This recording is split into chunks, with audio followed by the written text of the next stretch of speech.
বিসমিল্লাহির রহমানির রহিম। উপস্থিত বিভিন্ন রাজনৈতিক দলের সহকর্মীবৃন্দ, উপস্থিত dear dignitaries from different diplomatic missions and UN agencies, উপস্থিত সুধীবৃন্দ, সাংবাদিক ভাইরা এবং প্রিয় সহকর্মীবৃন্দ, আসসালামু আলাইকুম। আমি প্রথমেই আপনাদেরকে আন্তরিক শুভেচ্ছা জানাচ্ছি। আজকে আমাদের এই অনুষ্ঠানে কষ্ট করে যোগ দেওয়ার জন্য আন্তরিক ধন্যবাদ আপনাদেরকে। আজকে ছুটির দিনে আপনাদের ছুটির যে আমেজটা সেটা হয়তো আমরা একটু বিঘ্ন ঘটিয়েছি, সেই জন্য আমি দুঃখ প্রকাশ করছি। তারপরেও আন্তরিকভাবে ধন্যবাদ। Dear diplomats, thank you so much for attending here today. Though we have interrupted your holiday probably today, but thank you again for taking the trouble to join here. Thank you so much.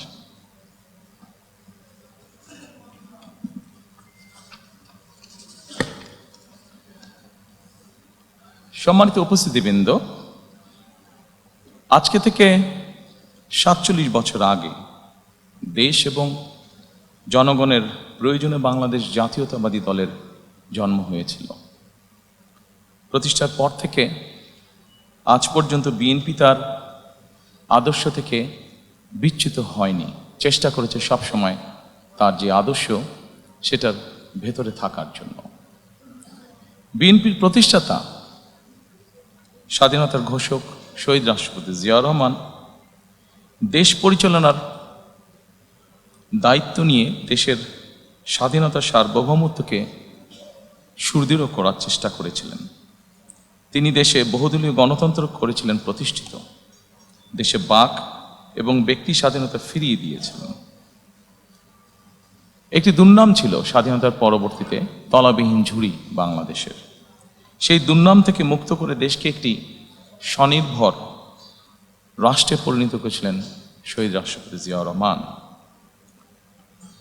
তার শাহাদাত বরণের পরে দেশে আবারও স্বৈরাচারের শাসন প্রতিষ্ঠিত হয়েছিল।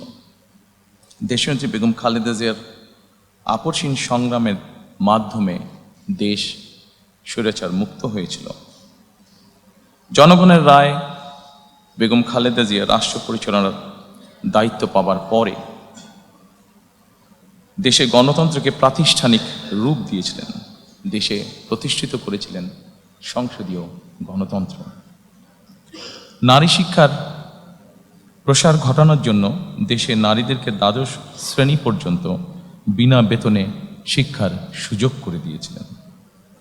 দেশনেত্রী বেগম খালেদা জিয়ার নেতৃত্বে ২০০১ সালে তৃতীয়বারের মতন রাষ্ট্র পরিচালনার দায়িত্ব পেলে বেগম খালেদা জিয়া অর্থনীতিকে বাংলাদেশকে এশিয়ার এমার্জিং টাইগারে পরিণত করেছিলেন।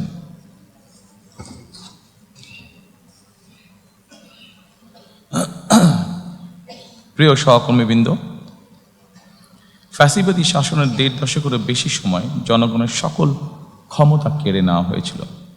দেশকে পরিণত করা হয়েছিল একটি তাবেদার রাষ্ট্রে। দেশের সকল সাংবিধানিক প্রতিষ্ঠানগুলোকে অকার্যকর করে দেওয়া হয়েছিল। হাজারো প্রাণের বিনিময়ে বাংলাদেশ ফ্যাসিবাদ মুক্ত হয়েছে। ফ্যাসিবাদ মুক্ত বাংলাদেশে আবারও জনগণের অধিকার প্রতিষ্ঠার সুযোগ তৈরি হয়েছে। সম্মানিত উপস্থিতিবৃন্দ, এবার বাংলাদেশ পুনর্গঠনের পালা। প্রায় ২০ কোটি মানুষের জন্য বাংলাদেশকে একটি গণতান্ত্রিক নিরাপদ রাষ্ট্রে প্রতিষ্ঠিত করার পালা। বাংলাদেশকে বর্তমান এবং ভবিষ্যৎ প্রজন্মের জন্য একটি নিরাপদ রাষ্ট্রে পরিণত করার জন্য বিএনপি কতগুলো সুনির্দিষ্ট পরিকল্পনা গ্রহণ করেছে। দেশ এবং জনগণের সুনির্দিষ্ট পরিকল্পনাকেই আমি বলেছিলাম I have a plan.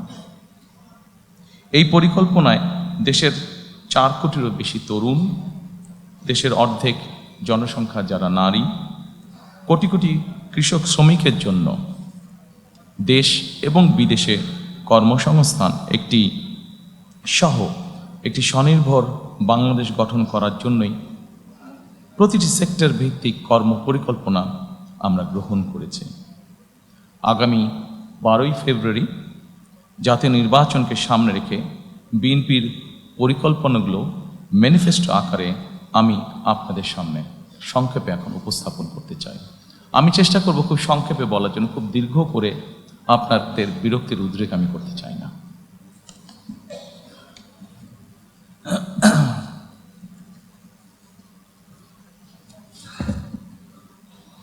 Dear friends of Diplomatic Corps, probably I'll be explaining the whole manifesto in my own language, Bangla. But I'm sure you have found that in the folder which you're holding, there's a copy in English. So it will be easy for you to understand what we will be saying in Bangla. Exactly, the whole thing is in English. So I'll request you, if you can go through the document, you will know what we have or what we are explaining in Bangla. Thank you.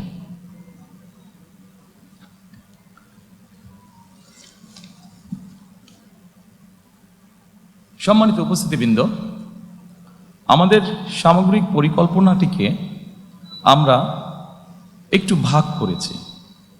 মোটামুটি আপনাদের সামনে screen যেটা আছে, দুপাশে screen আপনারা যদি দেখুন, এই স্ক্রিনে আমরা 5টা স্তম্ভের মধ্যে বা 5টা ভাগে আমরা ভাগ করেছি এবং এই 5টা ভাগকে যদি আমরা দেখি, এর ভেতরে আমরা বাকি জিনিসগুলোকে নিয়ে আসার চেষ্টা করেছি। আমাদের কাছে যতটুকু মনে হয়েছে কোনটা কোথায় সামঞ্জস্যপূর্ণ, সেভাবে আমরা সেই ডিপার্টমেন্টের মধ্যে সেগুলোকে আমরা ইনসার্ট করেছি। প্রথমে আমরা যেটি বলেছি রাষ্ট্র ব্যবস্থার সংস্কার, দ্বিতীয়ত আমরা বলেছি বৈষম্যহীন আর্থসামাজিক উন্নয়ন ও টেকসই রাষ্ট্রীয় সক্ষমতা অর্জন, তৃতীয়ত আমরা বলেছি ভঙ্গুর অর্থনীতির পুনর্গঠন ও পুনরুদ্ধার, চতুর্থত আমরা বলেছি অঞ্চল ভিত্তিক সুষম উন্নয়ন, এবং পঞ্চম বা শেষ যেটি ধর্ম, সমাজ, ক্রীড়া, সংস্কৃতি ও সংহতি বিষয়, যে বিষয়গুলো আছে। এখন আমরা প্রথমেই চলে আসি রাষ্ট্র ব্যবস্থার সংস্কার। সম্মানিত উপস্থিতিবৃন্দ, রাষ্ট্র ব্যবস্থার যে সংস্কার, আমরা যারা বিভিন্নভাবে প্রতিদিন খবর রাখি, দেশ জাতি সবকিছু দেখে আমরা এতটুকু বুঝেছি আমাদের রাষ্ট্রীয় ব্যবস্থার মধ্যে বেশ কিছু সংস্কারের প্রয়োজন আছে। আপনাদের কাছে যে ফোল্ডারটি আছে, এখানে আপনারা যদি দেখেন, এর ভেতরে কয়েকটি ভাগ আমরা করেছি: গণতন্ত্র ও জাতি গঠন, মুক্তিযুদ্ধ, অভ্যুত্থান, সাংবিধানিক সংস্কার, সুশাসন এবং স্থানীয় সরকার। আমি ডিটেইল আলোচনায় যাব না, আমি প্রথমেই শুরু করতে চাই গণতন্ত্র জাতি গঠন। গণতন্ত্র এবং জাতি গঠনে যদি আমরা দেখি, প্রথমেই আমরা একটি কথা সেখানে লিখেছি, যদিও গণতন্ত্র এবং জাতি গঠনের এখানে যেই বিষয়গুলো আছে, যা আমরা গত 1 বছর ধরে দেখেছি, যে সরকার গঠিত যে রিফর্ম কমিশন ছিল, সেখানে যা কিছু আলোচনা হয়েছে, তার অধিকাংশই কিন্তু আমরা অনেক বছর আগে, প্রায় 2-2.5 বছর আগে আমরা জাতির সামনে উপস্থাপন করেছি। তবে আমরা এখানে নিয়ে এসেছি প্রথমেই 31 দফা বা জুলাই সনদের বাস্তবায়ন। আমরা যখন প্রথম দেশের মানুষের সামনে 31 দফা, আমাদের 2030 ভিশন বা 27 দফা উপস্থাপন করেছিলাম, তখন 31 দফা বা জুলাই সনদের বিষয়টি তখন ছিল না। যেহেতু এটি আমাদের জাতির জন্য সবকিছু মিলে একটি অত্যন্ত জরুরি বিষয়, সেজন্য এটিকে আমরা সামনে নিয়ে এসেছি। কাজে আমাদের জাতি গঠন এবং গণতন্ত্রের ভিত্তিকে যদি আমাদের শক্তিশালী করতে হয়, আমরা বিশ্বাস করি যে 31 দফা এবং জুলাই সনদের যেটি আছে সেটিকে অবশ্যই আমরা বাস্তবায়ন করব। কারণ জুলাই সনদের যে মেইন বিষয়গুলো আছে, সেগুলোর সাথে আমাদের 31 দফার অনেক কিছুর মিল আছে, যা আমরা অনেক আগেই জাতির সামনে উপস্থাপন করেছিলাম। সম্মানিত উপস্থিতিবৃন্দ, অবশ্যই আমরা জানি 2024 সালে যে গণ অভ্যুত্থান হয়েছে, সেই গণ অভ্যুত্থান হয়েছিল ফ্যাসিবাদের বিরুদ্ধে। এবং এই মুহূর্তে আমরা বাংলাদেশের যে কোনো প্রান্তরে যে কোনো মানুষের সাথে যদি কথা বলি, যারা গণতন্ত্রে বিশ্বাস করে, যারা দেশের স্বাধীনতা সার্বভৌমত্বে বিশ্বাস করে, এরকম জ্ঞানসম্পন্ন যে কোনো মানুষের সাথে করি, প্রত্যেকটি মানুষ এক বাক্যে বলবে যে অবশ্যই আমরা ফ্যাসিবাদের পুনরাবৃত্তি চাই না। এবং যেহেতু আমরা ফ্যাসিবাদের পুনরাবৃত্তি চাই না, দলমত নির্বিশেষে প্রত্যেকটি মানুষ এই কথা বলবে, সেজন্যই আমরা এটিকে গুরুত্ব আরোপ করেছি। এবং এই ফ্যাসিবাদের পুনরাবৃত্তি যদি না চাই, অবশ্যই আমাদেরকে ডেমোক্রেটিক প্রসেস বা গণতন্ত্রের চর্চা আমাদেরকে অব্যাহত রাখতে হবে। আমরা জনগণের শাসনের কথা বলি, সম্মানিত উপস্থিতিবৃন্দ। জনগণের কাছে আমরা শাসনের কথা বলি, জনগণের অধিকার প্রতিষ্ঠার কথা বলি। আমি ব্যক্তিগতভাবে একজন রাজনৈতিক কর্মী হিসাবে মনে করি, বিশ্বাস করি দৃঢ়ভাবে, যে জনগণের শাসনের যদি আমাদেরকে প্রতিষ্ঠিত করতে হয়, জনগণের যদি আসলে আমরা ভাগ্যের পরিবর্তন করতে চাই, তবে একটি বিষয় আমাদেরকে নিশ্চিত করতে হবে, সেটা হচ্ছে জবাবদিহিতা বা অ্যাকাউন্টেবিলিটি। আমাদের সমাজের প্রত্যেকটি স্তরে, রাষ্ট্র পরিচালনার প্রত্যেকটি স্তরে, সরকার পরিচালনার প্রত্যেকটি স্তরে ধীরে ধীরে আমাদেরকে অ্যাকাউন্টেবিলিটি বা জবাবদিহিতা আমাদেরকে প্রতিষ্ঠিত করতে হবে। অর্থাৎ যারা যে দায়িত্বে থাকবেন তাদেরকে অবশ্যই জনগণের কাছে কোনো না কোনোভাবে তাদের কাজের জন্য জবাবদিহিতা করতে হবে, অ্যাকাউন্টেবল থাকতে হবে তাদেরকে। আমরা যদি বিগত 16-17 বছরে যা হয়েছে আমরা দেখেছি, খুব সহজে আমরা একটি কথা বলতে পারবো, যেহেতু ভোটই ছিল না, দেশে নির্বাচন ব্যবস্থাই ছিল না, ফলে জবাবদিহিতাও ছিল না। এবং জবাবদিহিতা ছিল না বলেই আমরা অপশাসন দেখেছি, জবাবদিহিতা ছিল না বলেই আমরা দুর্নীতি দেখেছি ট্রিমেন্ডাস হারে। সম্মানিত উপস্থিতিবৃন্দ, আমাদেরকে জবাবদিহিতা যদি নিশ্চিত করতে হয়, গণতন্ত্রকে যদি নিশ্চিত করতে হবে, তবে অবশ্যই আরেকটি বিষয় আমাদেরকে নিশ্চিত করতে হবে, যেটি বিএনপির একটি ট্র্যাডিশন, যেটি বিএনপি যখনই রাষ্ট্র পরিচালনার সুযোগ পেয়েছে, সবসময় বিএনপি চেষ্টা করেছে এই প্র্যাকটিসটিকে অব্যাহত রাখতে। গণমাধ্যম এবং মত প্রকাশের স্বাধীনতা, কারণ গণমাধ্যমের স্বাধীনতা যদি না থাকে, মত প্রকাশের স্বাধীনতা যদি না থাকে, তাহলে অবশ্যই জবাবদিহিতাকে আমরা ধরে রাখতে পারবো না। এবং সেই জন্যই রাজনৈতিক কর্মী হিসাবে এবং আমার দলের অবস্থান থেকে আমরা দৃঢ়ভাবে যে কোনো মূল্যে এই ব্যাপারটিকে নিশ্চিত করতে চাই। প্রিয় উপস্থিতিবৃন্দ, আমরা যদি 2001 থেকে 2006 সাল পর্যন্ত পত্রপত্রিকাগুলো দেখি, আমরা দেখব সেই সময় পত্রপত্রিকাগুলো স্বাধীনভাবে তাদের মতামত উপস্থাপন করেছেন বা বক্তব্য তুলে ধরেছেন। এবং পত্রিকাগুলো এখনও আছে, আমরা পত্রিকাগুলো খুললেই দেখতে পাবো যেভাবে বিভিন্নভাবে সরকারকে, তৎকালীন সরকারকে সমালোচনা করা হয়েছে। কিন্তু আমি খুব দৃঢ়ভাবে বলতে পারবো যে যেদিন যেই পত্রিকায় সরকারের বিভিন্ন বিষয় নিয়ে সমালোচনা করা হয়েছে, সেদিন সন্ধ্যার পরে কোনো এজেন্সি থেকে কোনো পত্রিকার কাছে কোনো ফোন আসেনি যে এই নিউজটা সরাতে হবে, এই নিউজটা কেন করলেন, বা এই ধরনের কোনো ফোন আসেনি, যা আমরা অবশ্যই গত 16-17 বছর দেখেছি।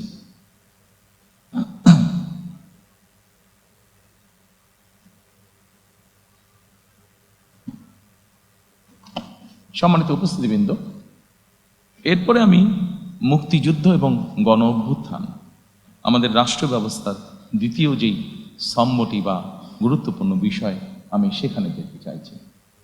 মুক্তিযুদ্ধ এবং গণ অভ্যুত্থান অত্যন্ত দুঃখজনক হলেও আমরা দেখেছি গত 16 বছর আমাদের জাতির যে গর্ব, যেটি নিয়ে আমরা যতদিন এই দেশ টিকে থাকবে, আমরা ততদিন যা নিয়ে গর্ব করব তা হচ্ছে আমাদের দেশের স্বাধীনতা বা মুক্তিযুদ্ধ।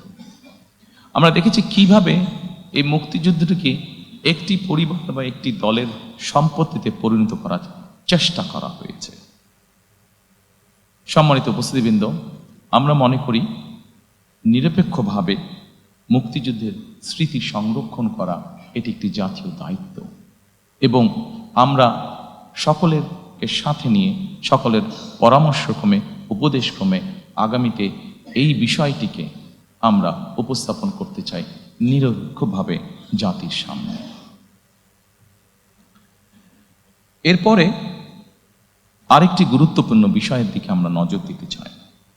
গণ অভ্যুত্থানের শহীদ পরিবার ও যোদ্ধাদের কল্যাণার্থে আমরা এর ভিতরেই এটি বলেছি যে মুক্তিযোদ্ধা মন্ত্রণালয়ের মধ্যে আমরা একটি ডিপার্টমেন্ট তৈরি করতে চাই, যেটির কাজ হবে 2024 সালে যে গণ অভ্যুত্থান হয়েছে এবং বিগত 16 বছর ধরে গণতন্ত্র পুনরুদ্ধারের আন্দোলনে বহু মানুষ যারা খুন গুম শিকার হয়েছেন, যারা বিভিন্নভাবে নির্যাতিত হয়েছেন, এই মানুষগুলোকে আমরা কিভাবে সহযোগিতা করতে পারি, কিভাবে এদের পাশে দাঁড়ানো যায়, সেই ব্যাপারে আমাদের একটি পরিকল্পনা রয়েছে আলাদা একটি ডিপার্টমেন্ট তৈরি করার মাধ্যমে। সম্মানিত উপস্থিতিবৃন্দ, আন্দোলনের সময় যারা শহীদ হয়েছেন আমাদের একটি পরিকল্পনা রয়েছে। সেই শহীদরা তাদের বিভিন্ন এলাকা আছে, যারা যেই এলাকার স্বাভাবিকভাবে দেশ সামনের দিকে এগিয়ে নিয়ে যাবে। মানুষের প্রয়োজনে আমরা হাসপাতাল তৈরি করব, দেশের ভবিষ্যৎ প্রজন্মদের শিক্ষার জন্য আমরা শিক্ষা প্রতিষ্ঠান তৈরি করব ইনশাআল্লাহ। আমরা মানুষের যোগাযোগ ব্যবস্থা উন্নয়নের জন্য আমরা যোগাযোগ ব্যবস্থাকে উন্নয়ন করব, ব্রিজ, রাস্তাঘাট, বড় রাস্তাঘাট নির্মাণের মাধ্যমে। আমরা সিদ্ধান্ত গ্রহণ করেছি যে এই শহীদরা যাতে যুগের পর যুগ তারা হারিয়ে না যায়, বরং তারা যাতে মানুষের সামনে থাকতে পারে, সেজন্য এই সকল রাষ্ট্রীয় প্রতিষ্ঠান যেগুলো হবে সেগুলো আমরা সেই এলাকার যারা গুম খুন শহীদ হয়েছেন তাদের নামে আমরা নামকরণ করব। সম্মানিত উপস্থিতিবৃন্দ, বাংলাদেশ জাতীয়তাবাদী দল বিএনপি একমাত্র একটি দল যারা 1971 এবং 24-90 দেশের স্বাধীনতা, দেশের গণ অভ্যুত্থান, দেশের গণতন্ত্রের পুনরুদ্ধারের আন্দোলন প্রত্যেকটিকে বিএনপি একমাত্র রাজনৈতিক দল যারা ধারণ করে বা করতে পারে।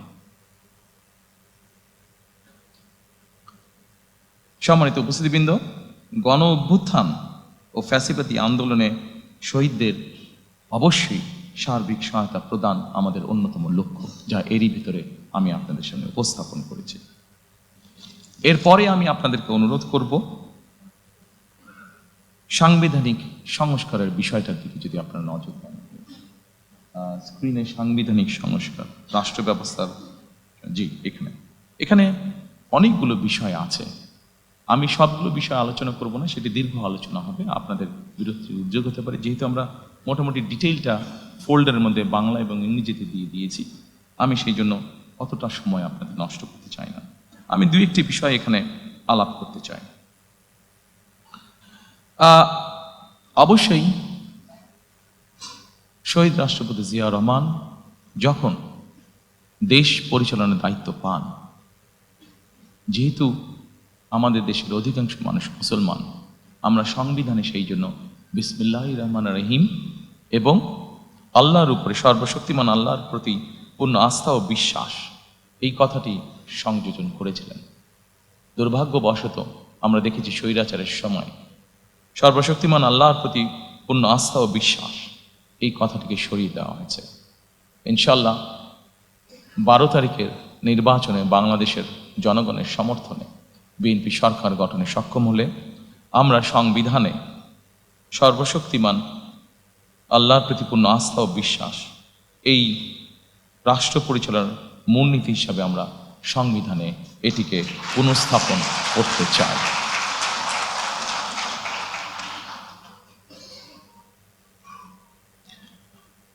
সম্মানিত উপস্থিতিবৃন্দ, আমরা যেহেতু প্রথমে আমি বলেছি যে বাংলাদেশকে যদি গণতান্ত্রিক ভিত্তির উপর প্রতিষ্ঠিত করতে হয়, তাহলে অবশ্যই আমাদেরকে যে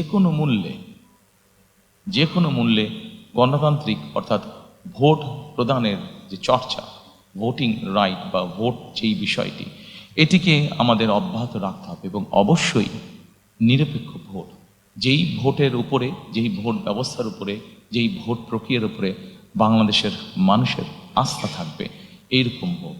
এবং বাংলাদেশের মানুষের মনে করার কারণ আছে এরকম একটি নির্বাচন, কারণ অতীতে আমরা দেখেছি 91 সাল, 96 সাল, 2001 সাল যদি আমরা বিবেচনা করি, বাংলাদেশের মানুষ দৃঢ়ভাবে বিশ্বাস করে যে একটি নিরপেক্ষ নির্বাচনের নিশ্চয়তা একমাত্র একটি অরাজনৈতিক সরকার অর্থাৎ তত্ত্বাবধায়ক সরকার বা কেয়ারটেকার সরকারই এনশিওর করতে পারে।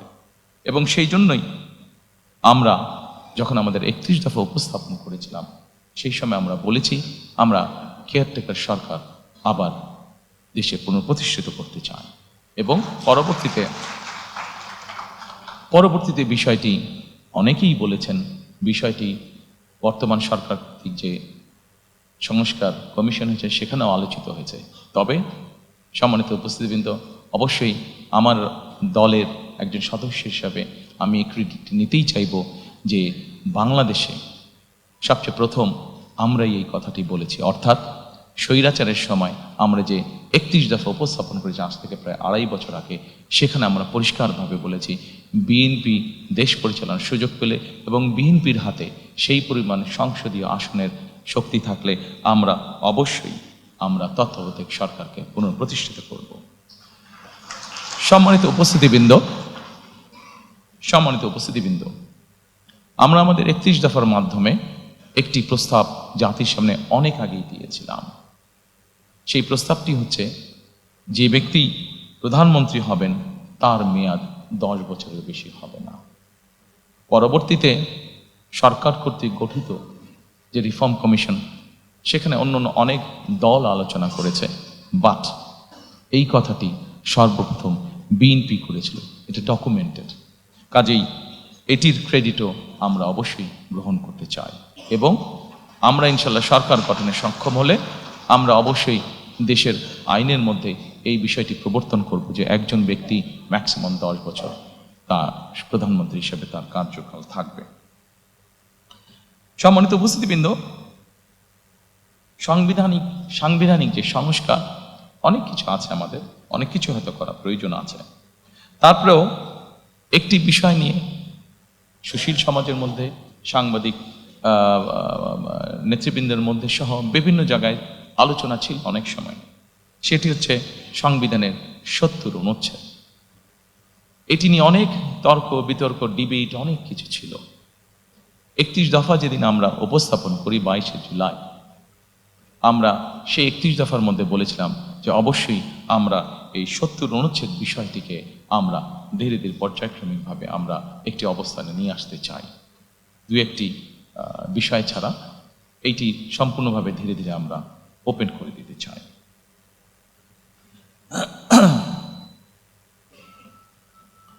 সম্মানিত উপস্থিতিবৃন্দ, আমরা সকল সময় মনে করি, বাংলাদেশ জাতীয়তাবাদী দল মনে করে, আমরা আমাদের 31 দফার মাধ্যমে সেটি উপস্থাপন করেছি। আমরা বিভিন্ন সময় আমাদের বিভিন্ন বক্তব্য সেটা উপস্থাপন করেছি। আমরা মনে করি আমরা যারা প্রতিদিনকার রাজনীতি করি, এই যে সংসদে 300 আসন, এই 300 আসনে যারা সদস্য নির্বাচিত হবেন তারা প্রতিদিনকার রাজনীতি করছেন, কিন্তু এই প্রতিদিনকার রাজনীতির বাইরেও সমাজে অনেক মানুষ আছেন, চিকিৎসক হতে পারেন, লয়ার হতে পারেন, সাংবাদিক হতে পারেন, সিভিল সোসাইটির বিভিন্ন পর্যায়ের মেম্বার হতে পারেন, যাদেরও দেশের সম্পর্কে বা দেশ গঠন সম্পর্কে তাদের মূল্যবান মতামত বা উপদেশ অবশ্যই থাকতে পারে। কন্ট্রিবিউট করার মতন তাদেরও, দেশ গঠনে কন্ট্রিবিউট করার মতন তাদেরও অবস্থান অবশ্যই থাকতে পারে। আমরা সেই জন্যই চেয়েছি যে এই মানুষগুলোর মধ্যে থেকেও যারা চান তাদেরকে আমরা দেশ পুনর্গঠন বা রাষ্ট্র পুনর্গঠন প্রসেসের মধ্যে ইনভলভ করার জন্য, এবং সেজন্যই আমরা যখন প্রথম 31 দফা উপস্থাপন করেছি সেই সময় অন্য আর কোনো দল বলার আগে আমরা সেই সময় বলেছিলাম যে দেশে আমরা উচ্চ কক্ষ, সংসদে উচ্চ কক্ষ প্রবর্তন করতে চাই। আমরা চাই বাংলাদেশে সমাজের সকল শ্রেণী পেশা, শুধু রাজনীতিবিদ নয়, রাজনীতিবিদদের বাইরেও যে সকল ব্যক্তি আছেন যারা কন্ট্রিবিউট করতে পারেন, সকলের মতামতের ভিত্তিতে, সকলের পরামর্শের ভিত্তিতে আমরা ধীরে ধীরে দেশকে সামনের দিকে পুনর্গঠন করতে চাই। সম্মানিত উপস্থিতিবৃন্দ, এই সাংবিধানিক সংস্কার প্রক্রিয়ার মধ্যে আরো অনেকগুলো পয়েন্ট আছে যা আপনারা দেখতে পাচ্ছেন, তবে আমি মনে করি সকল পয়েন্টগুলো এখানে হয়তো আলোচনা করলে অনেক দীর্ঘ সময় লাগবে। আমি সবকিছু হয়তো আজকে এখানে আলোচনা করছি না। এরপরে আমি আপনাদেরকে আমন্ত্রণ জানাবো সুশাসন। আমাদের রাষ্ট্র ব্যবস্থার সংস্কারের মধ্যে আরেকটি চ্যাপ্টার আছে, সেটি হচ্ছে সুশাসন। সম্মানিত উপস্থিতিবৃন্দ, আমরা যত পরিকল্পনাই গ্রহণ করি না কেন, সকল পরিকল্পনা যদি আমাদের বাস্তবায়ন করতে হয়, যে কোনো প্ল্যান আমরা গ্রহণ করি, এটাকে যদি ইমপ্লিমেন্ট করতে হয়, তাহলে অবশ্যই সুশাসন বলতে যা বোঝায় বা রুল অফ ল বলতে যা বোঝায়, সেটি আমাদেরকে যে কোনো মূল্যে বাস্তবায়ন করতে হবে। একটি সরকার যদি সুশাসন দিতে না পারে, তাহলে তার কোনো পরিকল্পনা যেমন বাস্তবায়ন হবে না, জনগণেরও কোনো লাভ হবে না। এবং সেজন্যই সুশাসনের মধ্যে একটি অন্যতম বিষয় হচ্ছে দুর্নীতির দমন বা দুর্নীতির যে করার ক্লাস, দুর্নীতির যে প্রভাব, যে বিস্তার আমরা গত 2 যুগ ধরে প্রায় দেখেছি, সেই বিস্তারকে যে কোনো মূল্যে রোধ করা। সম্মানিত উপস্থিতিবৃন্দ, বিএনপি একটি রাজনৈতিক দল যারা 2001 সালে বাংলাদেশের জনগণের ম্যান্ডেট নিয়ে সরকার পরিচালনার দায়িত্ব পায়। আমরা যখন পরিচালনার দায়িত্ব পাই, তখন আমরা একটি খুব কষ্টকর একটি বোঝা আমরা ইনহেরিট করি। কি সেই বোঝাটি? সেটি হচ্ছে দুর্নীতি।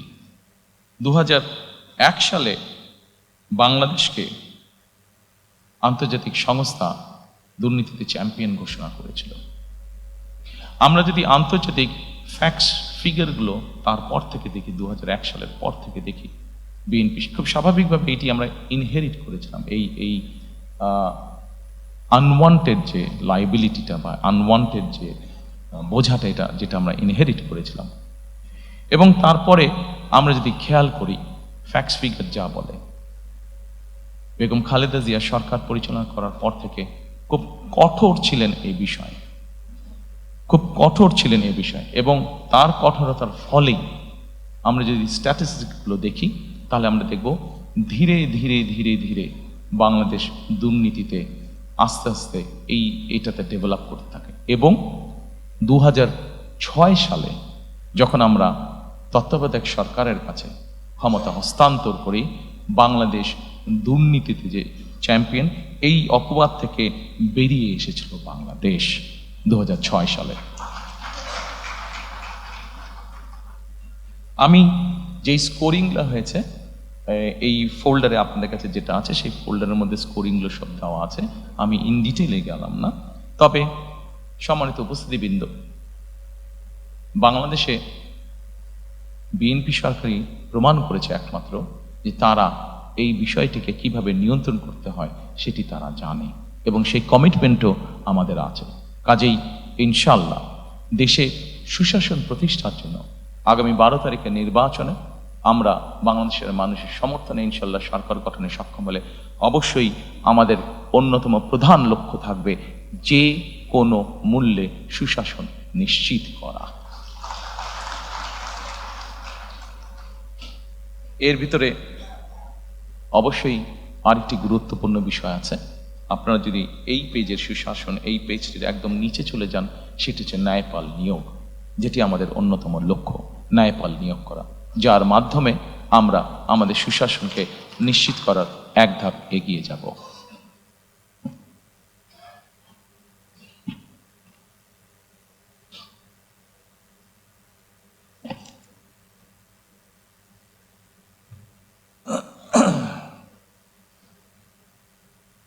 সম্মানিত উপস্থিতিবৃন্দ, বিগত 16 বছর ধরে রাজনৈতিক দল হিসেবে বিএনপি একটি দল, যেই দলের নেতা, কর্মী, সমর্থক সহ বহু মানুষ গুম, খুন, অত্যাচারের শিকার হয়েছে, নির্যাতনের শিকার হয়েছে।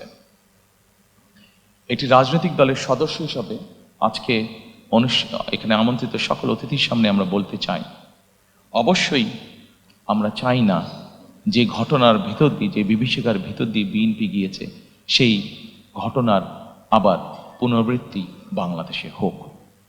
কারণ এই ঘটনার যদি পুনরাবৃত্তি হয়, তাহলে কোনোভাবেই শান্তি প্রতিষ্ঠিত করা সম্ভব না। আমরা ক্ষতিগ্রস্ত হয়েছি আমাদের নেতাকর্মীরা পঙ্গুত্ব বরণ করেছে, সহায় সম্পত্তি হারিয়েছে, কিন্তু প্রতিশোধ কখনো শান্তি এনে দিতে পারে না, প্রতিশোধ কখনোই ভালো কিছু এনে দিতে পারে না। এবং সেজন্যই আমরা মনে করি সর্বস্তরে যত দ্রুত সম্ভব দ্রুততার সাথে সর্বস্তরে আইনের শাসন প্রতিষ্ঠিত করাই একমাত্র এই দেশ এবং জাতিকে রক্ষা করতে পারে। একই সাথে 2024 সালের যে আন্দোলন হয়েছিল, সেখানে বৈষম্য নামক এই শব্দটি অত্যন্ত গুরুত্বপূর্ণ ছিল। আমরা চাই, আমাদের ইচ্ছা, আমাদের লক্ষ্য, আমাদের হাতে দেশ পরিচালনার সুযোগ থাকলে আমাদের সর্বশক্তি দিয়ে আমরা চেষ্টা করব মেরিটোক্রেসির বাংলাদেশ বিনির্মাণ করার জন্য। অর্থাৎ প্রিয় সহকর্মীবৃন্দ, প্রিয় উপস্থিতিবৃন্দ, একটি বিষয় আজকে আমাদেরকে অনুধাবন করতে হবে।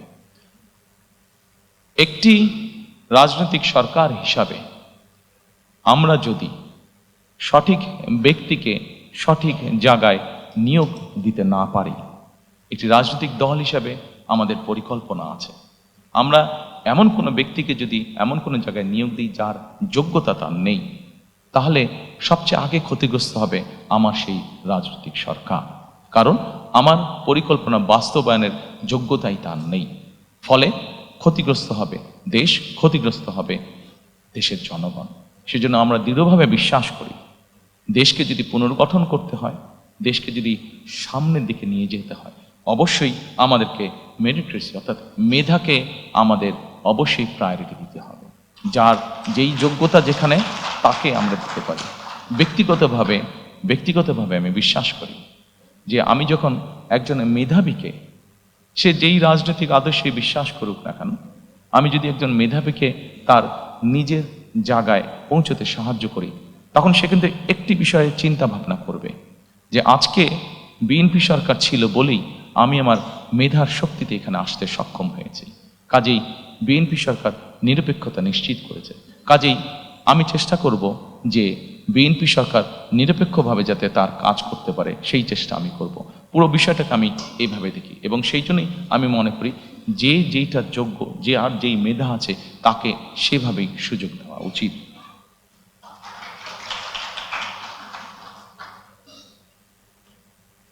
সম্মানিত উপস্থিতিবৃন্দ, একজন রাজনৈতিক কর্মী হিসাবে আমি নিজের অভিজ্ঞতা থেকে বলতে পারি যে বিচার বিভাগকে কিভাবে নিয়ন্ত্রণ করা হয়েছিল বিগত স্বৈরাচারের সময়।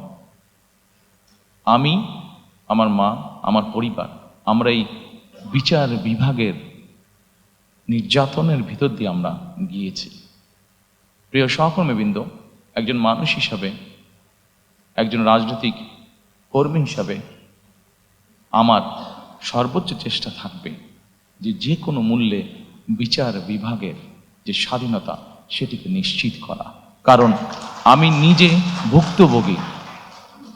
নিজে ভুক্তভোগী কিভাবে বিচার বিভাগ একজন মানুষের জীবন, একটি সংসার ধ্বংস করে দিতে পারে। সেই জন্য আমরা সরকার গঠনে সক্ষম হলে আমাদের সর্বোচ্চ চেষ্টা থাকবে যে কোনো মূল্যে বিচার বিভাগের স্বাধীনতাকে নিশ্চিত করা। সম্মানিত উপস্থিতিবৃন্দ, এরপরে আপনাদেরকে আমি অনুরোধ করব, রাষ্ট্র ব্যবস্থার সংস্কারের শেষ যেই ঘটে স্থানীয় সরকার, সেখানে যদি আপনারা একটু দৃষ্টি দেন।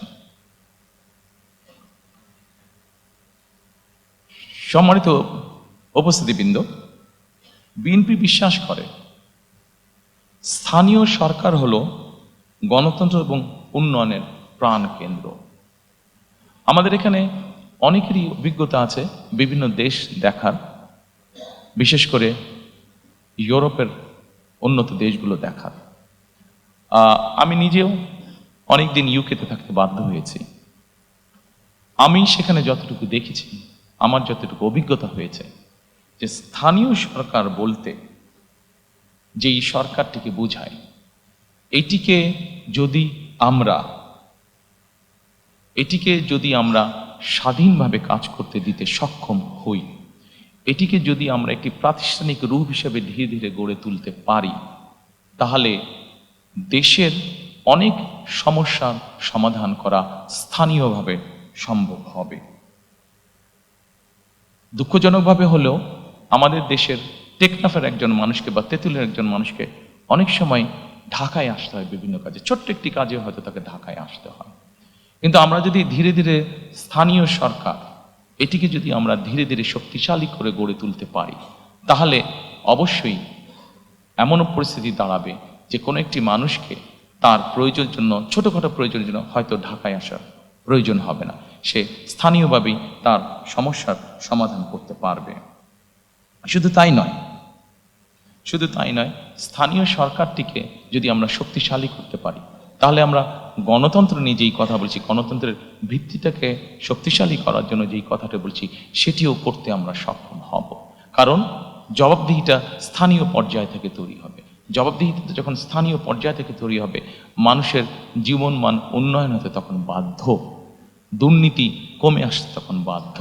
প্রকৃত উন্নয়ন বলতে যা বোঝায়, আইন শৃঙ্খলা বলতে যা বোঝায়, সকল কিছু তখন ধীরে ধীরে ভালোর দিকে এগোতে থাকবে।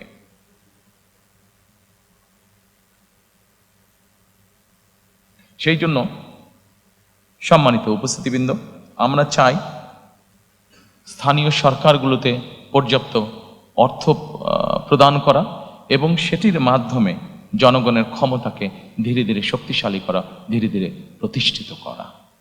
আমরা 20 কোটি মানুষের দেশ, ঢাকা থেকে আমরা কখনোই সার্বিকভাবে দেশের উন্নয়ন করতে সক্ষম হব না। আমাদেরকে যে কোনো মূল্যে অবশ্যই চেষ্টা করতে হবে যাতে করে আমরা স্থানীয় সরকারকে শক্তিশালী করতে পারি, জবাবদিহিতা তৈরি করতে পারি এবং লোকাল যে সমস্যাগুলো আছে সেগুলো যাতে স্থানীয় পর্যায়ে আমরা ধীরে ধীরে সমাধান করতে পারি। সম্মানিত উপস্থিতিবৃন্দ, এরপরে আমি আপনাদেরকে আমন্ত্রণ করব আমাদের দ্বিতীয় স্তম্ভ বা দ্বিতীয় পিলারটি দেখার জন্য, যেটাকে আমরা নামকরণ করেছি বৈষম্যহীন আর্থসামাজিক উন্নয়ন ও টেকসই রাষ্ট্রীয় সক্ষমতা অর্জন।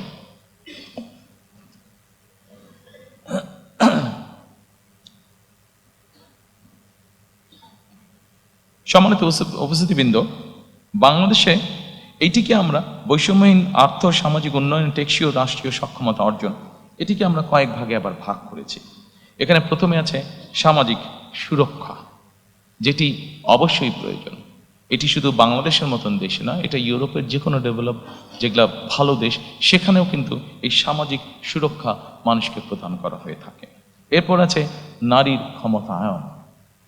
একটি দেশ, যেই দেশের অর্ধেক জনসংখ্যা হচ্ছে নারী, সেখানে নারীর ক্ষমতায়ন যদি আমরা নিশ্চিত করতে না পারি, আমরা যত বড় বড় কথাই বলি না কেন, কোনোটি কখনো সাকসেসফুল করা সম্ভব নয়। এরপরে আছে, এই ঘরের মধ্যে আছে কৃষি এবং খাদ্য, দুটো একইভাবে রিলেটেড। কৃষি যদি ভালো না হয়, খাদ্যের সরবরাহ যদি ঠিকভাবে না থাকে, স্বাভাবিকভাবে মানুষ অপুষ্টি সহ বিভিন্নভাবে আস্তে আস্তে পিছিয়ে যাবে। গুরুত্বপূর্ণ একটি বিষয় হচ্ছে কর্মসংস্থান এবং যুব উন্নয়ন। আমাদের 4.5 কোটি প্রায় ইয়াং মানুষ, এই মানুষদেরকে যদি আমরা কর্মসংস্থান বা উন্নয়নের দিকে নিয়ে যেতে না পারি, কোনোভাবেই সম্ভব না উন্নয়নকে ধরে রাখা। শিক্ষা, মানব সম্পদ, স্বাস্থ্যসেবা, প্রত্যেকটি আমাদের জানাতে অত্যন্ত গুরুত্বপূর্ণ। এরপরে একটি বিষয় আসছে প্রতিরক্ষা এবং পররাষ্ট্রনীতি। আমরা যখন ওই ঘরে যাব, আমি আপনাদের সাথে সংক্ষেপে এই বিষয়টি, আমার মতামতকে আপনাদের সামনে তুলে ধরবো বা আমাদের পর্যালোচনা। এরপরে আছে আমাদের প্রায় 1.5 কোটি মানুষ প্রবাসে বাস করেন এবং তারা আমাদেরকে দেশ গঠনে বিভিন্নভাবে সহযোগিতা করেন। তাদেরকে নিয়ে আমাদের কি চিন্তা, সেটিও সংক্ষেপে আপনাদের সামনে তুলে ধরবো। এবং এরপরে আসছে পরিবেশ, পানি ও দুর্যোগ ব্যবস্থাপনা। আমরা যদি প্রথমে আসি, সম্মানিত উপস্থিতিবৃন্দ, সামাজিক সুরক্ষা। 4 কোটি, বাংলাদেশে 4 কোটি মানুষ, 4 কোটিরও বেশি মানুষ দারিদ্রতার ভিতরে বা চরম দারিদ্রতার ভিতরে বাস করছে। এর মধ্যে দেশে প্রায় 53 লক্ষ নারী আছে যারা বিধবা। একটি বড় অংশ আছে যাদেরকে নিয়ে আমরা সাধারণত কথা বলি না, বলার সুযোগ হয় না, অথবা বিভিন্ন কারণে আমরা এড়িয়ে যাই। সেটি হচ্ছে প্রতিবন্ধী মানুষ। যেভাবেই হোক আমাদের সমাজ ব্যবস্থার কারণে কেন জানি এই মানুষগুলোকে আমরা চেষ্টা করি লুকিয়ে রাখতে, যেটি একদিক থেকে অন্যায়। প্রিয় সহকর্মীবৃন্দ, সম্মানিত উপস্থিতিবৃন্দ, প্রথমেই আমরা দুটি কাজে হাত দিয়েছি, যে দুটি বিষয় কম বেশি আপনারা এর মধ্যে শুনেছেন। দুটি কাজ আমরা শুরু করতে চাই এই সামাজিক সুরক্ষাটাকে নিশ্চিত করার জন্য। সেটি কি? সেটি হচ্ছে আমরা বাংলাদেশে প্রত্যেক গৃহিণীর হাতে, বাংলাদেশে প্রায় 4 কোটি পরিবার আছে, প্রত্যেক গৃহিণীর হাতে আমরা একটি কার্ড পৌঁছে দিতে চাই। সেটির নাম হবে ফ্যামিলি কার্ড। এই ফ্যামিলি কার্ডটা, এটি কিন্তু শুধু নারীরা পাবেন এই ফ্যামিলি কার্ডটা। এখন আপনি হয়তো বলতে পারেন এই ফ্যামিলি কার্ড দিয়ে কি হবে? সম্মানিত উপস্থিতিবৃন্দ, আমরা একটি কথা প্রায় বলছি, আমাদের পরের যেটি আছে নারীর ক্ষমতায়ন। দেখুন, আমাদের দেশের নারীরা, অধিকাংশ নারী কি অবস্থায় থাকেন সামাজিক বা মানসিক বা পারিবারিকভাবে, আমি সেই দীর্ঘ আলোচনায় গেলাম না। আমরা সকলেই জানি ওনারা অনেক ডিপ্রাইভড অবস্থায় থাকেন, আন্ডার প্রিভিলেজ অবস্থায় ওনারা থাকেন। আমরা যখনই সরকারের পক্ষ থেকে একটি কার্ড একজন গৃহিণীর কাছে পৌঁছে দেব, স্বাভাবিকভাবে কিন্তু উনি এমপাওয়ার্ড ফিল করবেন, মানসিকভাবে তখন ওনার একটা শক্তি বৃদ্ধি পাবে। ওনার পরিবারের কাছে, বাবার পরিবার, নিজের স্বামীর পরিবার, শ্বশুর বাড়ি, সকল জায়গায় উনি কিছুটা এমপাওয়ার্ড ফিল হবেন। এটি আমরা দৃঢ়ভাবে বিশ্বাস করি। আসনের পরে এই কার্ডের মাধ্যমে আমরা যেটি এর মধ্যে ক্যাম্পেইনিং করেছি, সেখানে আমরা বলেছি আমরা তাদেরকে প্রতি মাসে 2 থেকে 2,500 টাকা আমরা তাদের কাছে পৌঁছে দিতে চাই, অথবা সমপরিমাণ খাদ্য সহযোগিতা তাদের কাছে পৌঁছে দিতে চাই। অনেকেই বলতে পারেন যে 2 থেকে 2,500 টাকা দিয়ে কি হবে একজনের? আমরা কিন্তু একবারও বলিনি আমরা তাদেরকে পুরো মাসের সহযোগিতা দেব। আপনি চিন্তা করে দেখেন, গ্রামের একটি সাধারণ পরিবার যার সদস্য সংখ্যা এভারেজে 5 থেকে 6 জন, আপনি যদি তার এভারেজ খুব এসেনশিয়াল বাজার সদাই যদি আপনি মনে করেন 5 থেকে 6,000 টাকা হয়ে থাকে মিনিমাম, এর নিচে তো কষ্টকর ব্যাপার, এটা হয়ে থাকে, অর্থাৎ 4 সপ্তাহের খরচ যদি চা হয়ে থাকে, আপনি যদি তাকে 2,500 টাকার মতন দেন, তার মানে আপনি তাকে মোটামুটিভাবে 1 সপ্তাহের একটা সাপোর্ট আপনি তাকে দিচ্ছেন। এই 1 সপ্তাহ সাপোর্টটা আমরা যারা আজকে এত সুন্দর জায়গায় বসে আলোচনা করছি, আমাদের কাছে এটা গায়েই লাগবে না বিষয়টা, বাট আমরা যদি তাদের সেই বাস্তব অবস্থায় যাই, এই 1 সপ্তাহের 2,500 টাকার সহযোগিতা তার জন্য বিরাট বড় ব্যাপার। এই 2,500 টাকা সে কোনো না কোনোভাবে খরচ করছে, কিন্তু আপনি যখন তাকে এডিশনাল সাপোর্ট দিবেন, তখন একজন নারী এই 2,500 টাকাটা বিভিন্নভাবে খরচ করবে, অথবা সে তার নিজস্ব খরচ থেকে যেই টাকাটা সে বাঁচাতে পারবে সেটা তার বিভিন্নভাবে সে খরচ করবে। আসুন আমরা সংক্ষেপে দেখি সে কিভাবে কোথায় কোথায় সে খরচ করবে। আমরা যে স্টাডি করেছি সেখানে আমরা 3টি জায়গা পেয়েছি যেখানে একজন নারী যতটুকু অর্থ বাঁচাতে পারেন সেটা সে খরচ করবে। কোথায় করবে? প্রথমত তার পরিবারের যে সন্তান আছে তাদের খাওয়া দাওয়া, হেলথের পিছনে সে খরচ করবে প্রথমেই, যে তার ছেলেমেয়েরা একটু ভালো খাক, একটু ভালোভাবে খেয়ে পরে থাকুক।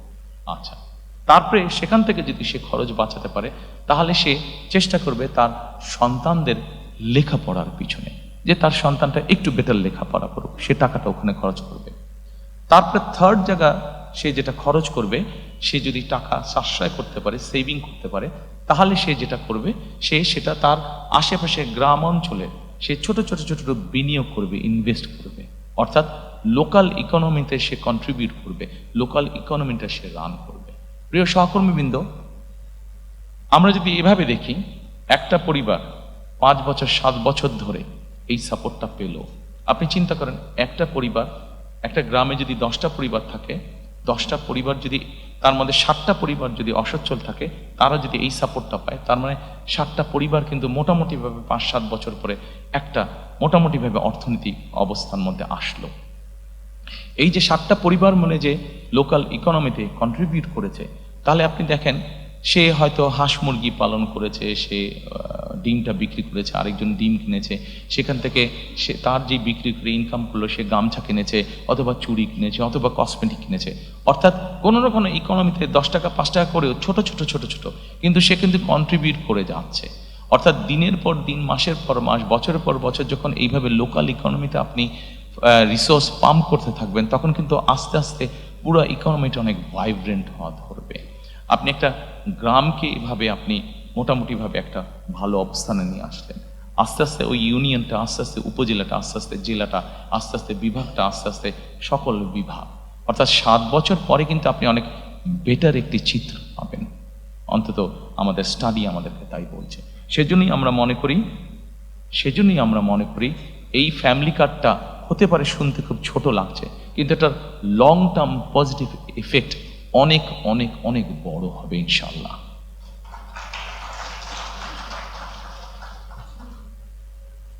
দ্বিতীয়ত, সম্মানিত উপস্থিতিবৃন্দ, আমরা আরেকটি কার্ড ইন্ট্রোডিউস করতে চাচ্ছি, সেটাকে আমরা বলছি ফার্মার্স কার্ড বা কৃষক কার্ড। বাংলাদেশে মোটামুটিভাবে 4 রকমের কৃষক আছে। প্রান্তিক কৃষক আছে, ক্ষুদ্র কৃষক আছে, মাঝারি কৃষক আছে, বড় কৃষক আছে। সরকারের হিসাব মতে বিভিন্ন জমির ক্যাটাগরি অনুযায়ী এই কৃষকদেরকে ভাগ করে হয়ে থাকে।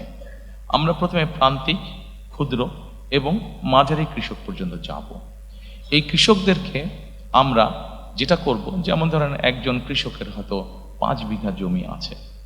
এখন ওই কৃষকটি কি কি চাষ করে, আমরা যখন এই কার্ডটা তাকে দেব, এই কার্ডটা দেওয়ার প্রক্রিয়া যখন আমরা শুরু করব, তখন কিন্তু সারা বাংলাদেশে এই মুহূর্তে যেই ডাটা আমাদের কাছে আছে, সরাসরি জমিতে চাষাবাস কাজ করেন 1.5 কোটির মতন কৃষক আছে।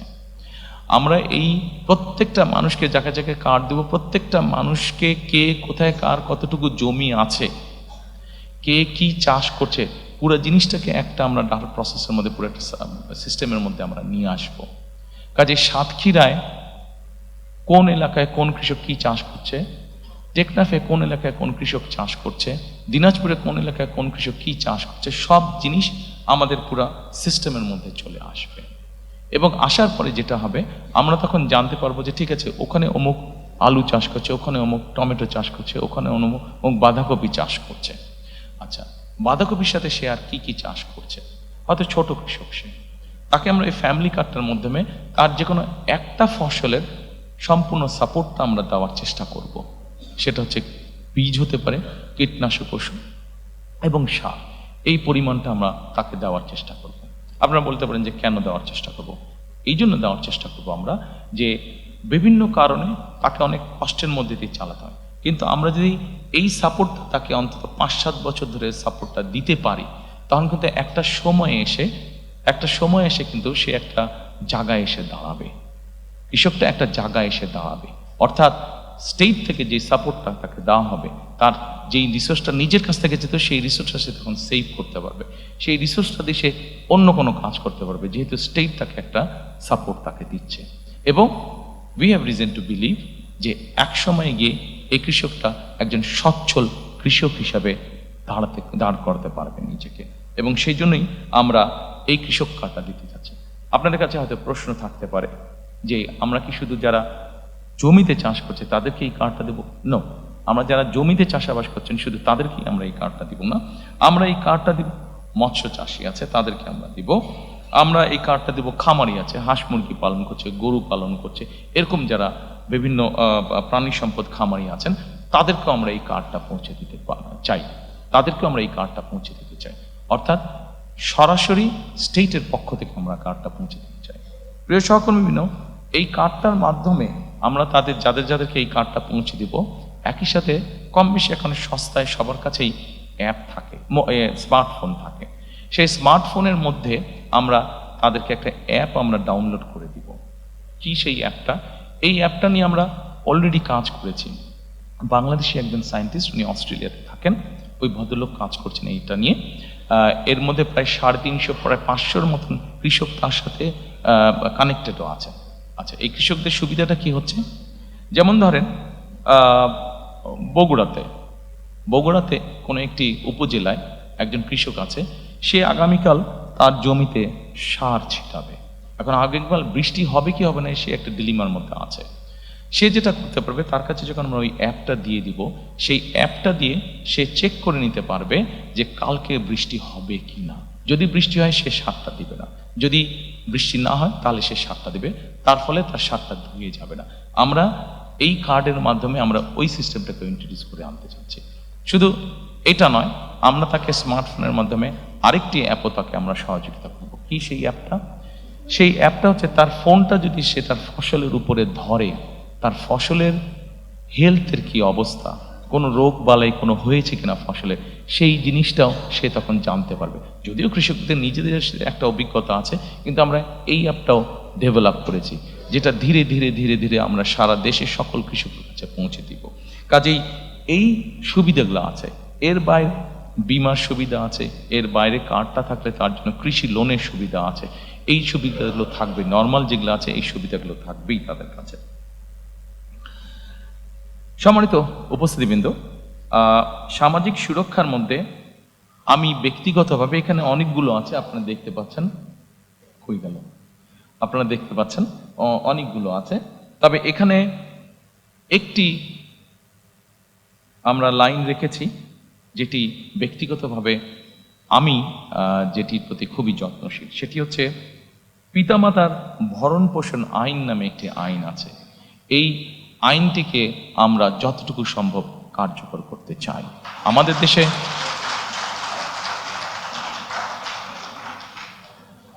দেশে এরকম অনেক বৃদ্ধ পিতামাতা আছেন যাদেরকে অনেক সময় যে কোনো কারণে সন্তানরা দেখতে চায় না বা ভরণ পোষণ করে না, কিন্তু রাষ্ট্রের পক্ষ থেকে কিভাবে বৃদ্ধ পিতামাতাদের পাশে দাঁড়ানো যায়, কিভাবে তাদেরকে সহযোগিতা করা যায়, এই ব্যাপারে আমাদের পরিকল্পনা রয়েছে। আমরা আশা করি আমরা ইনশাল্লাহ দেশ পরিচালনার সুযোগ পেলে পরে আপনারা যারা আজকে উপস্থিত আছেন এই কাজটিতে যখন আমরা হাত দিব, আপনারা যারা সিনিয়র সিটিজেন আছেন আমাদেরকে সহযোগিতা করবেন। Thank you.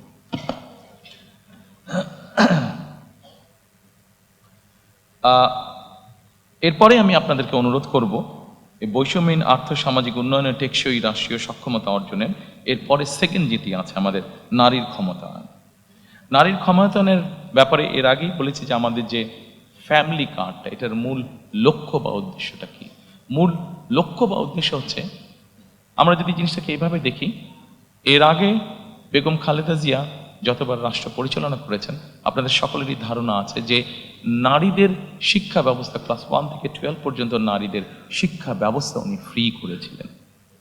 সম্মানিত উপস্থিতিবৃন্দ, আমাদের দেশে এখন যে কোনো স্কুল কলেজ যেখানেই যাই আমরা যদি এনরোলমেন্ট দেখি, আমরা দেখবো যে ছেলে মেয়ে সমান সমান, ক্ষেত্র বিশেষে মেয়েদের সংখ্যা বেশি বিভিন্ন স্কুল কলেজ সব কিছুতে।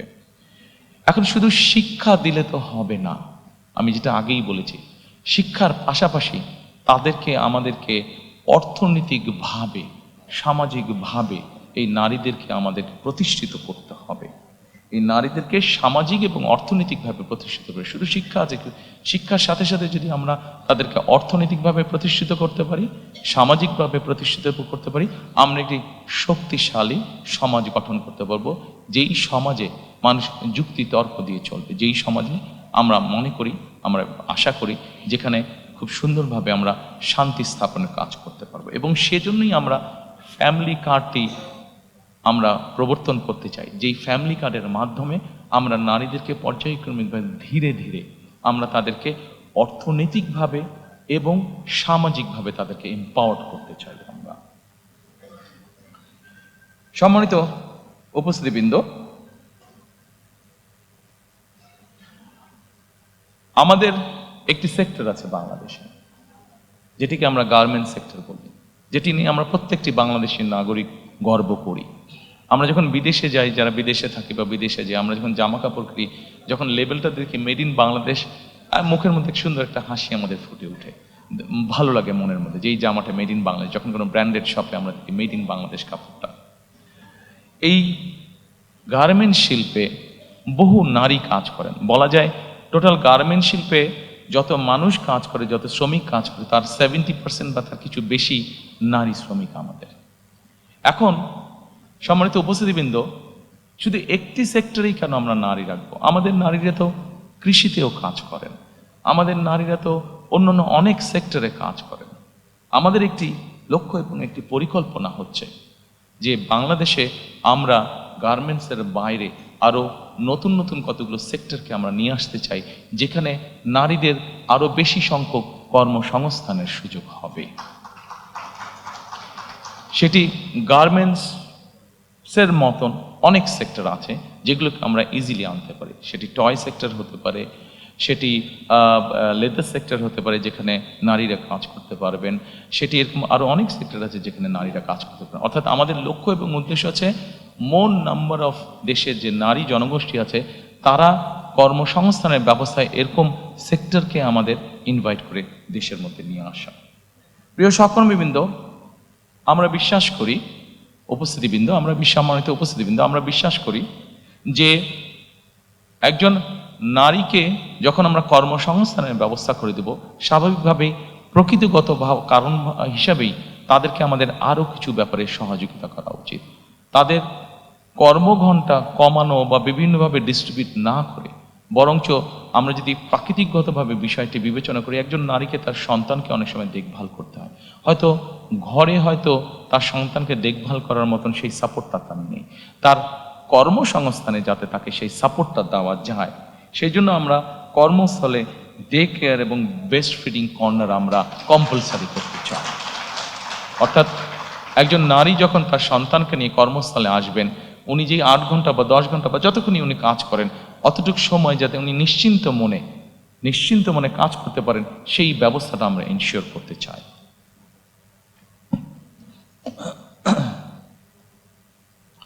সম্মানিত উপস্থিতিবৃন্দ, আমি মনে হয় আপনাদের বিরক্তির উদ্রেক হচ্ছি না, আমি চেষ্টা করছি সংক্ষেপে রাখার জন্য আমার আলোচনাটা উপস্থাপনাটা। আমি হয়তো ঠিক রেগুলার নর্মালি আপনারা যেভাবে দেখে অভ্যস্ত ম্যানিফেস্টো উপস্থাপন, আমি ঠিক ওভাবে যাচ্ছি না।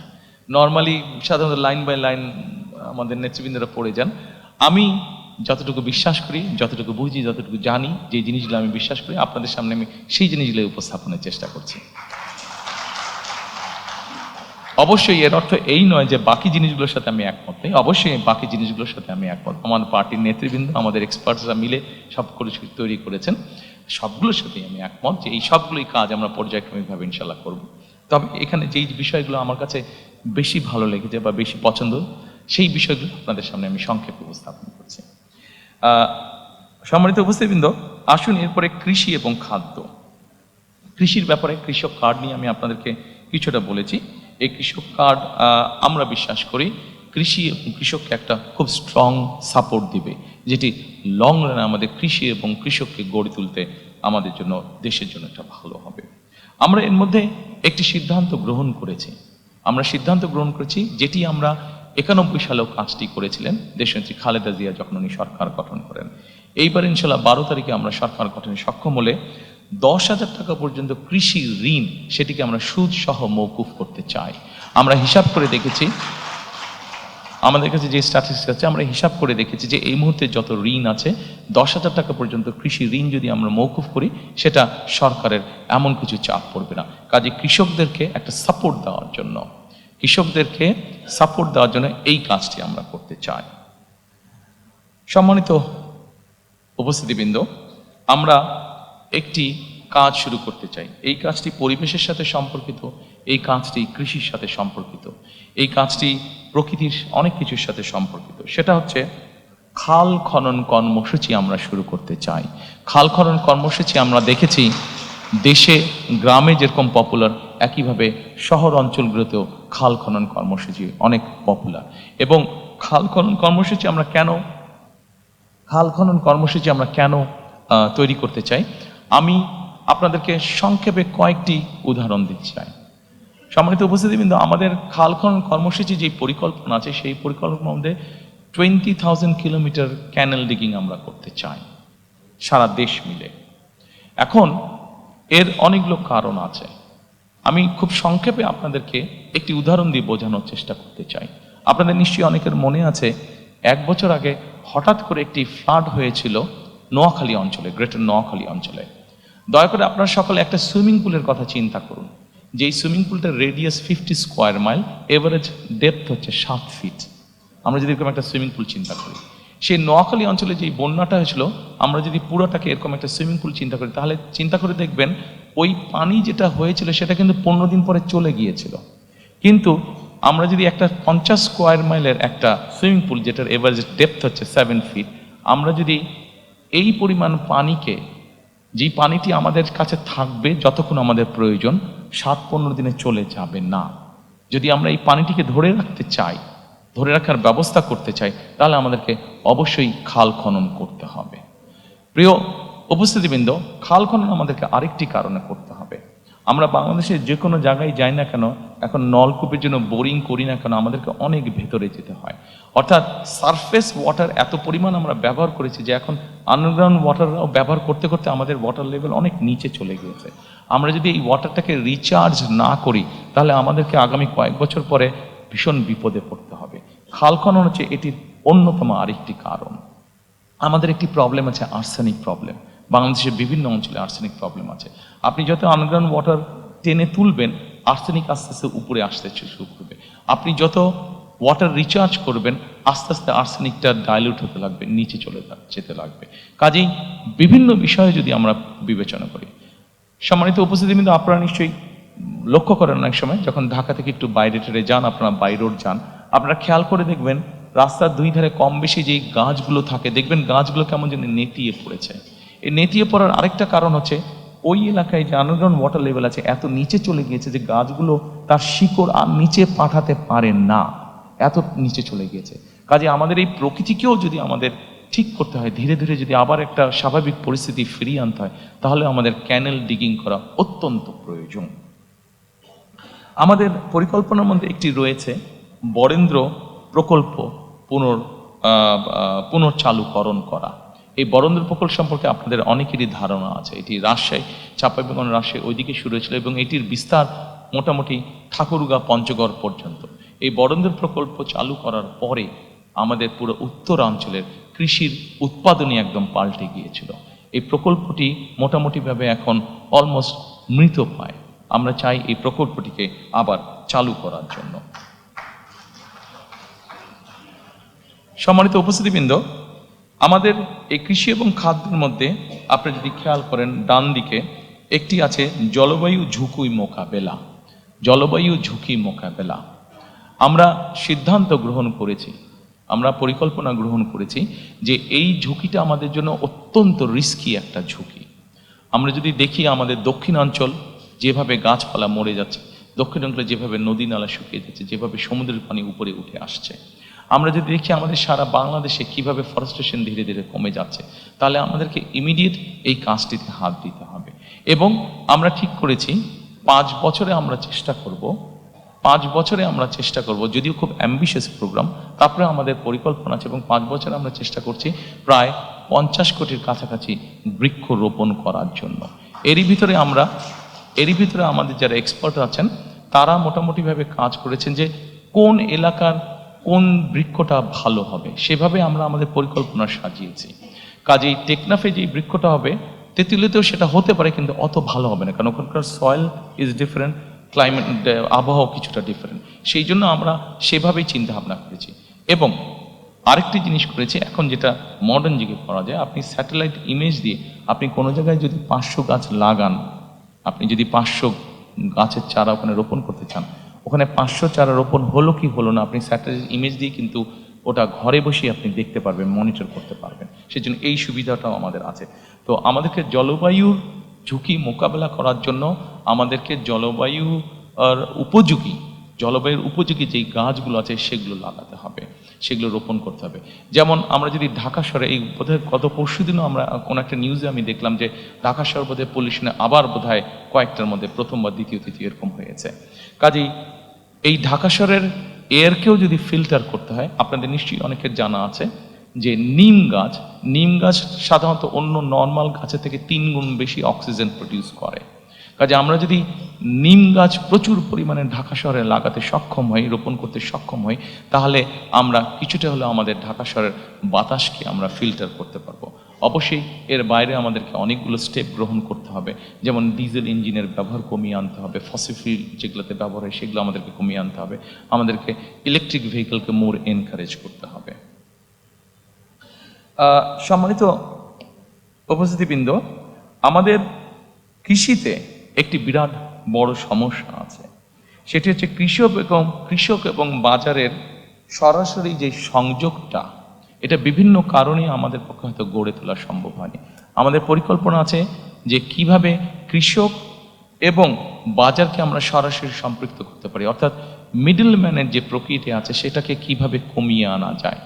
এবং একই সাথে ট্রান্সপোর্টেশন কস্ট কিভাবে কমিয়ে আনা যায়, এই বিষয়টি আমাদের পরিকল্পনার মধ্যে আছে। সো দ্যাট তাহলে কৃষিজাত উৎপন্ন যে দ্রব্যগুলো সেগুলোর দামটা আমরা কমিয়ে আনতে পারবো।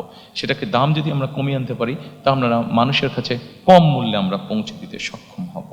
আমাদের আরেকটি বড় পরিকল্পনা আছে বা বড় সমস্যা আছে, সেই জন্যই আমরা পরিকল্পনা গ্রহণ করেছি।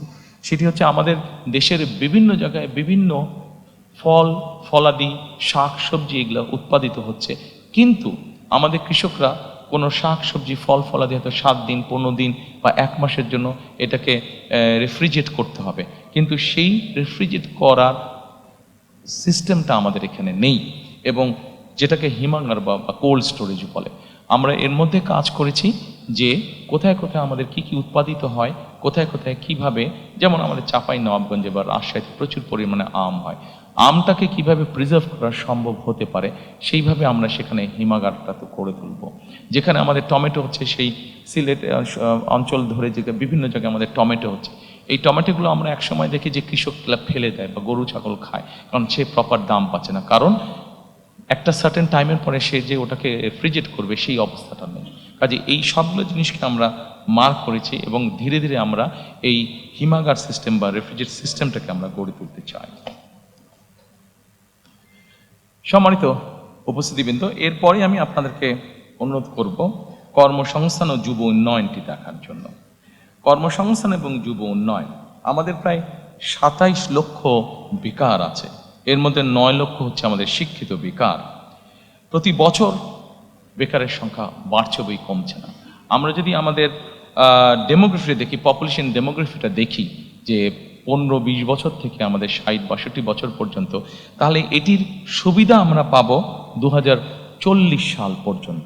অর্থাৎ আমাদের যারা এখন ইয়াং জেনারেশন আছে, এদেরকে যদি আমরা আগামী 40 সালের ভিতরে কর্মসংস্থানের ব্যবস্থা করতে না পারি, তাহলে আমরা আমাদের অর্থনৈতিক যে গতি আছে এটিকে আমরা তৈরি করতে পারবো না।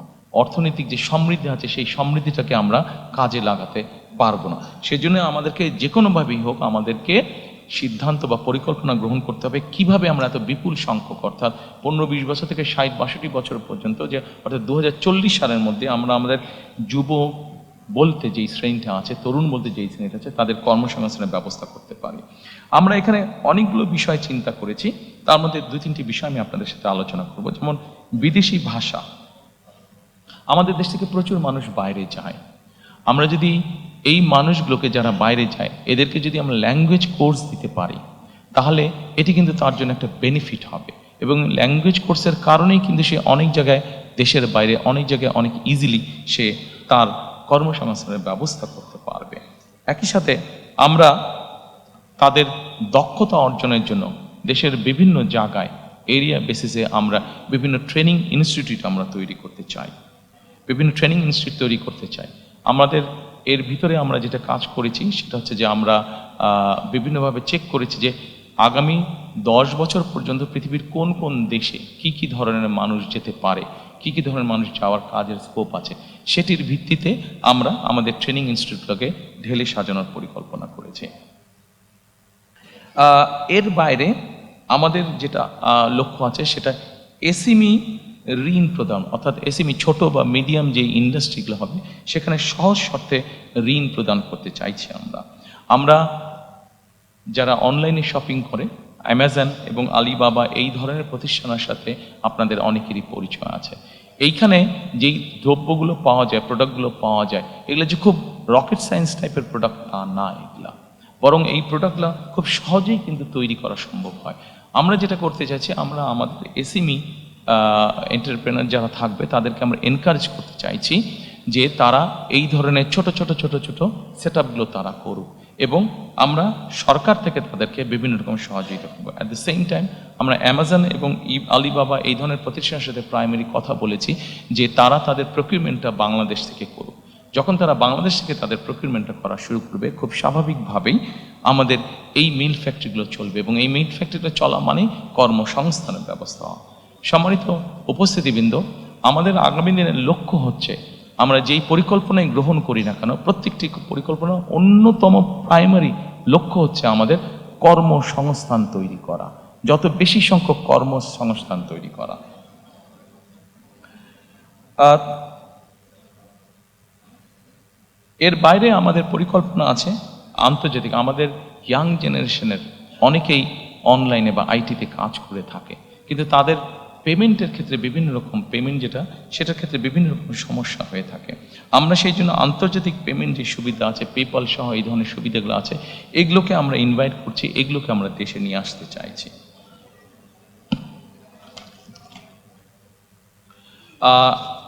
সম্মানিত উপস্থিতিবৃন্দ, এরপরে আমি শিক্ষা, মানব সম্পদ এবং স্বাস্থ্য সেবা এটির প্রতি আপনাদেরকে নজর দিতে বলবো। আমাদের শিক্ষা খাতে জিডিপির 5% আমরা বরাদ্দ করতে চাইছি, অবশ্যই একবারে না, সেটা পর্যায়ক্রমিকভাবে করতে চাইছি। আমরা ফ্রি ওয়াইফাই বিভিন্ন ইম্পর্টেন্ট জায়গাগুলোতে ফ্রি ওয়াইফাই আমরা ইন্ট্রোডিউস করতে চাই। আপনারা বলতে পারেন যে ফ্রি ওয়াইফাই এত সহজ নাকি দেওয়া?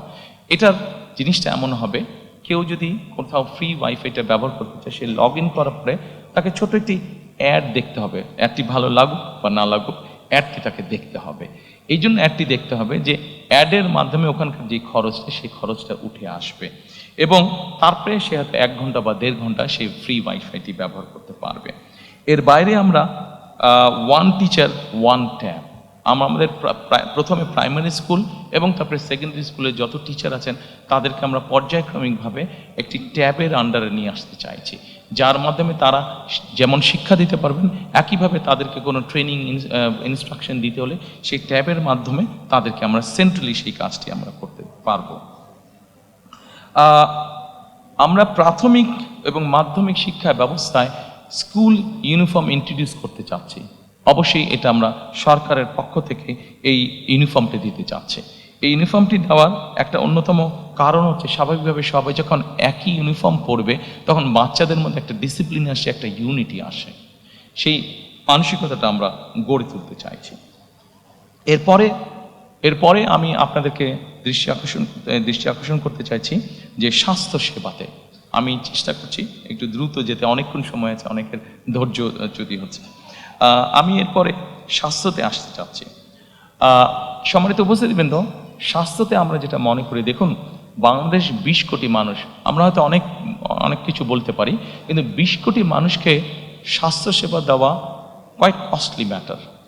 কিন্তু তার আগে যদি আমরা কাজ করি, যেটা এখন ইউরোপে তারা করছে, ইউরোপও তার ছোট ছোট দেশ, অল্প অল্প পপুলেশন, কিন্তু তারাও স্বাস্থ্যসেবা সম্পূর্ণ দিকে হিমশিম খাচ্ছে। সেখানে বাংলাদেশের মতন দেশকে হিমশিম খেতেই হবে। সেই জন্য আমরা যেটা জোর দিতে চাইছি সেটা হচ্ছে প্রিভেনশনের উপরে আমরা জোর দিতে চাচ্ছি। অর্থাৎ আমরা যদি একটা মানুষকে প্রথমেই অসুস্থ হওয়া থেকে বাঁচাতে পারি, তাহলে অবশ্যই সেই মানুষটি আর হসপিটালে যাচ্ছে না। হসপিটালে না গেলে হসপিটালের উপরে চাপটা কম পড়ছে। কাজেই এই কাজটি করার জন্য, প্রিভেনশনটাকে আমরা করার জন্য আমরা প্রায় 1 লক্ষের মতন স্বাস্থ্যকর্মী নিয়োগ দিতে চাচ্ছি সারা দেশে, যেই স্বাস্থ্যকর্মীদের অধিকাংশ হবেন নারী। এই স্বাস্থ্যকর্মীরা মানুষের বাসায় বাসায় যাবে, গ্রামে গ্রামে বাসায় বাসায় যাবে, শহরেও বাসায় বাসায় যাবে, গিয়ে তাদেরকে স্বাস্থ্যসেবাটা ঘরে দেবে এবং তাদেরকে অ্যাওয়্যার করবেন যে এটা কাজ না করলে ডায়াবেটিক হবে না, এটা কাজ না করলে হাই প্রেশার বা কার্ডিয়াক প্রবলেম হবে না, এটা কাজ না করলে কিডনি প্রবলেম হবে না। এই ধরনের জিনিসগুলোকে তারা অ্যাওয়্যার করবেন। তার ফলে আমরা চাচ্ছি যে প্রথমেই যদি একজন মানুষকে অসুস্থ হওয়া থেকে বাঁচানো যায়, তাহলে সরকারের যে রিসোর্স আছে সেটার উপর চাপটা কম পড়বে। যেই রিসোর্স আছে সেটা দিয়ে যারা সত্যিকারভাবে অসুস্থ হবেন তাদেরকে কিছুটা হলেও বেটার ট্রিটমেন্ট দেওয়া যায়। আমরা প্রাইভেট পার্টনারশিপ একটি বিষয় চিন্তা করছি। এটা সকল অসুখ বিসুখের ক্ষেত্রে না, এগুলো যেটা প্রাণঘাতী, যেমন ক্যান্সার আছে, যেমন কার্ডিয়াক প্রবলেম আছে, এই ধরনের যেগুলো আছে, বা কিডনি ডায়ালিসিস আছে, এই ধরনের যেগুলো সিরিয়াস অসুখ বিসুখ আছে, সেগুলোর ক্ষেত্রে আমরা প্রাইভেট পার্টনারশিপের কথা চিন্তা করছি। অর্থাৎ আমরা যদি সরকারি হাসপাতালে দেখি যে একটা লম্বা কিউ আছে, সরকারি হাসপাতালে যে ফ্যাসিলিটি দিচ্ছে সেটা সবাইকে দিতে পারছে না, কাজে সেখান থেকে কিছু রুগী নিয়ে একই ফ্যাসিলিটি যেখানে প্রাইভেট হসপিটালে আছে, যেটা স্ট্যান্ডার্ড মেনটেন করতে পারবে, আমরা সেই রুগীটাকে নিয়ে সেখানে ট্রান্সফার করে দিতে যাচ্ছি। সেটার কস্টটা সরকারের পক্ষ থেকে বেয়ার করা হবে। এইভাবে আমরা পাবলিক পার্টনারশিপ তৈরি করতে যাচ্ছি। সিলেক্টেড কিছু অসুস্থতার ক্ষেত্রে, সিলেক্টেড কিছু অসুখ যেগুলা লাইফ সেভিং সর্ট অফ, যেগুলোর রিস্ক হয়ে যায় মানুষের জন্য, সেই ধরনের অসুখ বিসুখের ক্ষেত্রে আমরা এই কাজটি করতে, জ্বর সর্দি কাশির ক্ষেত্রে নয়। এরপরে এরপরে আমি আপনাদেরকে অনুরোধ করব প্রতিরক্ষা পররাষ্ট্রনীতিতে। সম্মানিত উপস্থিতিবৃন্দ, অবশ্যই সশস্ত্র বাহিনীকে আমরা সকল বিতর্ক এবং রাজনীতিকরণের বাইরে রাখতে চাই। আমরা যদি সত্যিকারভাবে আমাদের একটি শক্তিশালী সশস্ত্র বাহিনী গড়ে তুলতে চাই, তাহলে অবশ্যই আমাদেরকে পেশাদারিত্ব বা প্রফেশনালিজমের উপরে জোর দিতে হবে এবং অবশ্যই তাদেরকে সকল রাজনীতিকরণের বাইরে আমাদেরকে রাখতে হবে।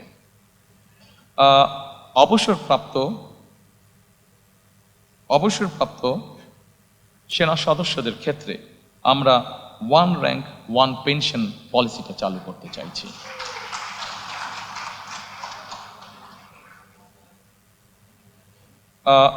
সম্মানিত উপস্থিতিবৃন্দ, ফরেন পলিসির ক্ষেত্রে কথা আছে যে ফরেন পলিসিটা কেমন হবে। আমি এক বাক্যে আপনাদেরকে বলছি, দেখুন, বাংলাদেশে 20 কোটি মানুষ, আমরা এর আগেই বলেছি বহু 4 কোটি বেকার আছে, স্বাস্থ্যর বিষয় আছে, কর্মসংস্থানের বিষয় আছে। আমাদের ফরেন পলিসিটা খুব সংক্ষেপে যদি বলি সেটাই হবে, অর্থাৎ আমার দেশের স্বার্থ, আমার দেশের মানুষের স্বার্থ রক্ষা করে যাদের বন্ধুত্ব সহযোগিতা পেলে আমরা আমাদের দেশে নতুন ব্যবসা বাণিজ্য প্রতিষ্ঠিত করতে পারবো, আমার দেশের মানুষের কর্মসংস্থানের ব্যবস্থা করতে পারবো, আমাদের দেশের অর্থনৈতিক অবস্থা শক্তিশালী হবে। অবশ্যই আমার দেশের স্বাধীনতা এবং সার্বভৌমত্ব অক্ষুণ্ণ রাখবে। এইটার ভিত্তিতেই আমরা আমাদের পররাষ্ট্রনীতি পরিচালিত করব, অর্থাৎ আমার দেশের মানুষের সমস্যার সমাধান করে আমার দেশের স্বাধীনতা এবং সার্বভৌমত্ব অক্ষুণ্ণ রেখেই আমাদের সাথে যাদের বন্ধুত্ব করা সম্ভব, অবশ্যই আমরা তাদের সাথে বন্ধুত্ব করব। আমাদের সামনে একটি বিরাট পররাষ্ট্রনীতির একটি বিরাট সমস্যা আছে, এটি মানবিক সমস্যা, সেটিকে আমরা সকলেই জানি, সেটি হচ্ছে রোহিঙ্গা সমস্যা যেটি আছে। আমাদের নিজেদের দেশের জনসংখ্যা প্রায় 20 কোটি। এই জনসংখ্যাকে আমাদের কর্মসংস্থানের ব্যবস্থা, খাদ্যের সংস্থা, চিকিৎসা ব্যবস্থা সকল কিছু করতে হবে। আমাদের প্রায় 1.2 মিলিয়নের মতন আমাদের রোহিঙ্গা আছে। তারাও মানুষ, মানবিক দৃষ্টিকোণ থেকে অবশ্যই তাদের দেশে যে অবস্থা, আমরা এখানে বাংলাদেশ তাদেরকে আশ্রয় দিয়েছে, অবশ্যই আমরা তাদেরকে দেখব, কিন্তু অ্যাট দ্য সেম টাইম আমরা চাবো যে তাদের এলাকায়, তাদের ঘরে তাদের জন্য সেফ একটা সিচুয়েশন তৈরি হোক এবং ধীরে ধীরে তারা তাদের এলাকায় ফিরে যাক। অর্থাৎ আমরা রোহিঙ্গা প্রত্যাবর্তন, সেফ প্রত্যাবর্তন আমরা নিশ্চিত করতে চাই। সম্মানিত উপস্থিতিরা, আমাদের পদ্মা, তিস্তা সহ বিভিন্ন নদীর পানির বন্টনের আমাদের কিছু অসুবিধা আছে। আমরা চাই যাদের সাথে আমাদের এই অসুবিধা আছে তাদের সাথে বসে আলোচনা করে আমরা এই সমস্যার সমাধান করতে চাই, যাতে আমার দেশের মানুষ তার পানির ন্যায্য হিসাব পেতে পারে। আমরা আমাদের পররাষ্ট্র মন্ত্রণালয়কে মোর অ্যাক্টিভ করার মাধ্যমে আমাদের যে প্রায় 1.5 কোটি প্রবাসী বিদেশে আছেন, তারা যাতে আরো বেটারভাবে ট্রিটেড হন, সেই বিষয়ে আমরা উদ্যোগ গ্রহণ করতে চাই। আমাদের যে বিভিন্ন দূতাবাসগুলো আছে সেগুলোকে মোর মডার্নাইজ এবং মোর অ্যাক্টিভ করার মাধ্যমে।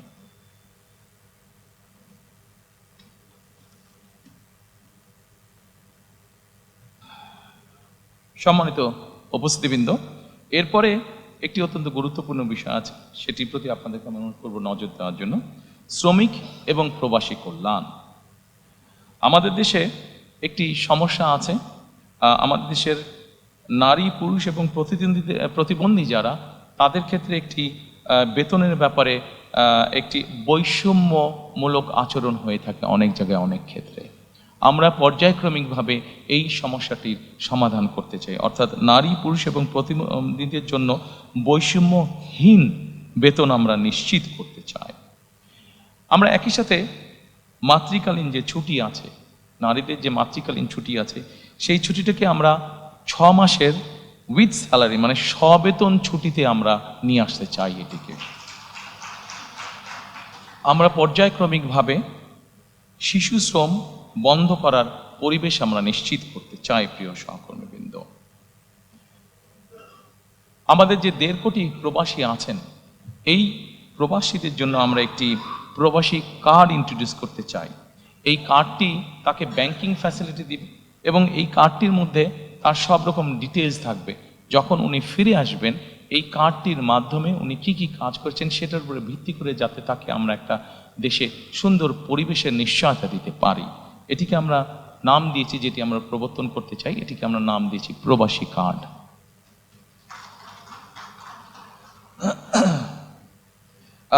এর বাইরে আমরা প্রবাসীদের জন্য রেমিটেন্স প্রণোদনা দিতে চাই। বৈধ উপায়ে, রাষ্ট্রের যে উপায় আছে সেই উপায় যখন ওনারা টাকা পাঠাবেন সেইটার উপরে আমরা তাদেরকে একটি প্রণোদনা দিতে চাই। একটি সার্টেন অ্যামাউন্টের বেশি হলে অবশ্যই তাদেরকে আমরা সেই প্রণোদনাটা দিতে চাই, যাতে করে তারা দেশে যখন ফিরে আসবেন সেই প্রণোদনার পয়সাটা দিয়েও যাতে তারা তাদের কোনো একটি কাজে ব্যবহার করতে পারে। সম্মানিত উপস্থিতিবৃন্দ, এরপরে আমি আপনাদেরকে আমাদের এইটার বৈষম্যহীন আর্থসামাজিক উন্নয়নের টেকসই রাষ্ট্রীয় সক্ষমতার লাস্ট যেই আমাদের প্যারাটা আছে সেখানে আমি আপনাদের দৃষ্টি আকর্ষণ করছি। এখানে আছে আমাদের সবুজ বিপ্লব। এই সবুজ বিপ্লবের মধ্যে আমি আগেই বলেছি 5 বছরে আমরা 25 কোটি বৃক্ষ করতে চাই, বৃক্ষরোপণ আমরা করতে চাই। একই সাথে 5 বছর 25 কোটি বৃক্ষরোপণ করতে একই সাথে আমরা 2030 সালের মধ্যে শতকরা 20% বিদ্যুৎ আমরা নবায়নযোগ্য অর্থাৎ সোলার বলতে যেটা হয় সোলার পাওয়ার থেকে আমরা উৎপাদন করতে চাই। একটি গুরুত্বপূর্ণ কাজ আছে যেখান থেকে আমরা একটি বৈদেশিক মুদ্রা অর্জন করতে পারি। আমরা যেই সবুজ বিপ্লবের কথা বলেছি, 5 বছরে 25 কোটি গাছের যেই কথা আমরা বলেছি, এইটির মাধ্যমে আমরা সবুজ অর্থনীতি অর্থাৎ কার্বন ট্রেডিং মার্কেট আমরা গঠন করতে চাই। এবং এই কার্বন ট্রেডিং মার্কেট গঠনের মাধ্যমে আমরা হিসেব করে দেখেছি যে আমরা মোটামুটি $1 বিলিয়ন আমরা সেখান থেকে ইনকাম করতে পারবো, যেটি এখন খুবই সামান্য আছে, এবার 2.5 মিলিয়নের মতন আছে, সেটিকে আমরা 1 বিলিয়নে নিয়ে যেতে পারবো। আমরা যদি আমাদের এই বৃক্ষরোপণ, সবুজ বনায়ন এই কার্যগুলো যদি আমরা মোটামুটি প্ল্যান অনুযায়ী সম্পাদন করতে পারি, তাহলে এই $1 বিলিয়ন আমাদের জন্য ইনকাম করা খুব কঠিন কিছু হবে না। সম্মানিত উপস্থিতিবৃন্দ, 3R reduce, recycle and reuse. আমরা প্লাস্টিক এবং এই জাতীয় জিনিসের ক্ষেত্রে এই 3R এর উপরে আমরা গুরুত্ব আরোপ করতে চাই। আমাদের পরিবেশকে যদি আমাদের রক্ষা করতে হয়, আমাদের পরিবেশকে যদি আমাদের বসবাস উপযোগী করে রাখতে হয়, তাহলে এই 3Rকে আমরা যে কোনোভাবে বাস্তবায়ন করতে চাই। আমি শিওর এই ঘরে যারা উপস্থিত আছেন সবাই আমাদেরকে এই ব্যাপারে সহযোগিতা করবেন। এরপরে আমি আপনাদেরকে নিয়ে যেতে চাই আমাদের 3rd চ্যাপ্টারে, সেটা হচ্ছে ভঙ্গুর অর্থনীতির পুনর্গঠন ও পুনরুদ্ধার। আমরা অনেক কিছু প্ল্যান করলে আমাদের ইকোনমি যদি ঠিক না থাকে আমরা কোনো কিছুই বাস্তবায়ন করতে সক্ষম হব না। সম্মানিত উপস্থিতিবৃন্দ, আমরা এই ভঙ্গুর অর্থনীতির পুনর্গঠন ও পুনরুদ্ধারে আমরা কয়েকটি সেক্টর করেছি: অর্থনীতির গণতন্ত্রায়ন, বিনিয়োগ ও আর্থিক প্রতিষ্ঠান সংস্কার, শিল্প খাত ও সৃজনশীল অর্থনীতির উন্নয়ন, সেবা খাত, বিদ্যুৎ জ্বালানি, পরিবহন খাত, আইসিটি, রাজস্ব আয় ও ব্যয় ব্যবস্থাপনা। আমরা অর্থনৈতিক গণতন্ত্রায়ন, প্রথমেই যেটা বলেছি, অর্থনৈতিক গণতন্ত্রায়ন অথবা অর্থনৈতিক অলিগার যে কাঠামো ছিল সেটিকে আমরা ভাঙতে চাই।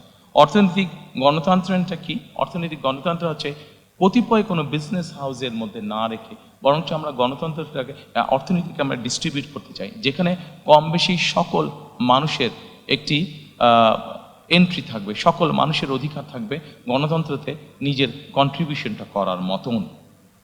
অর্থাৎ সকলের অংশগ্রহণমূল্য এবং সবার জন্য উন্মুক্ত একটা অর্থনীতি আমরা গড়ে তুলতে চাই।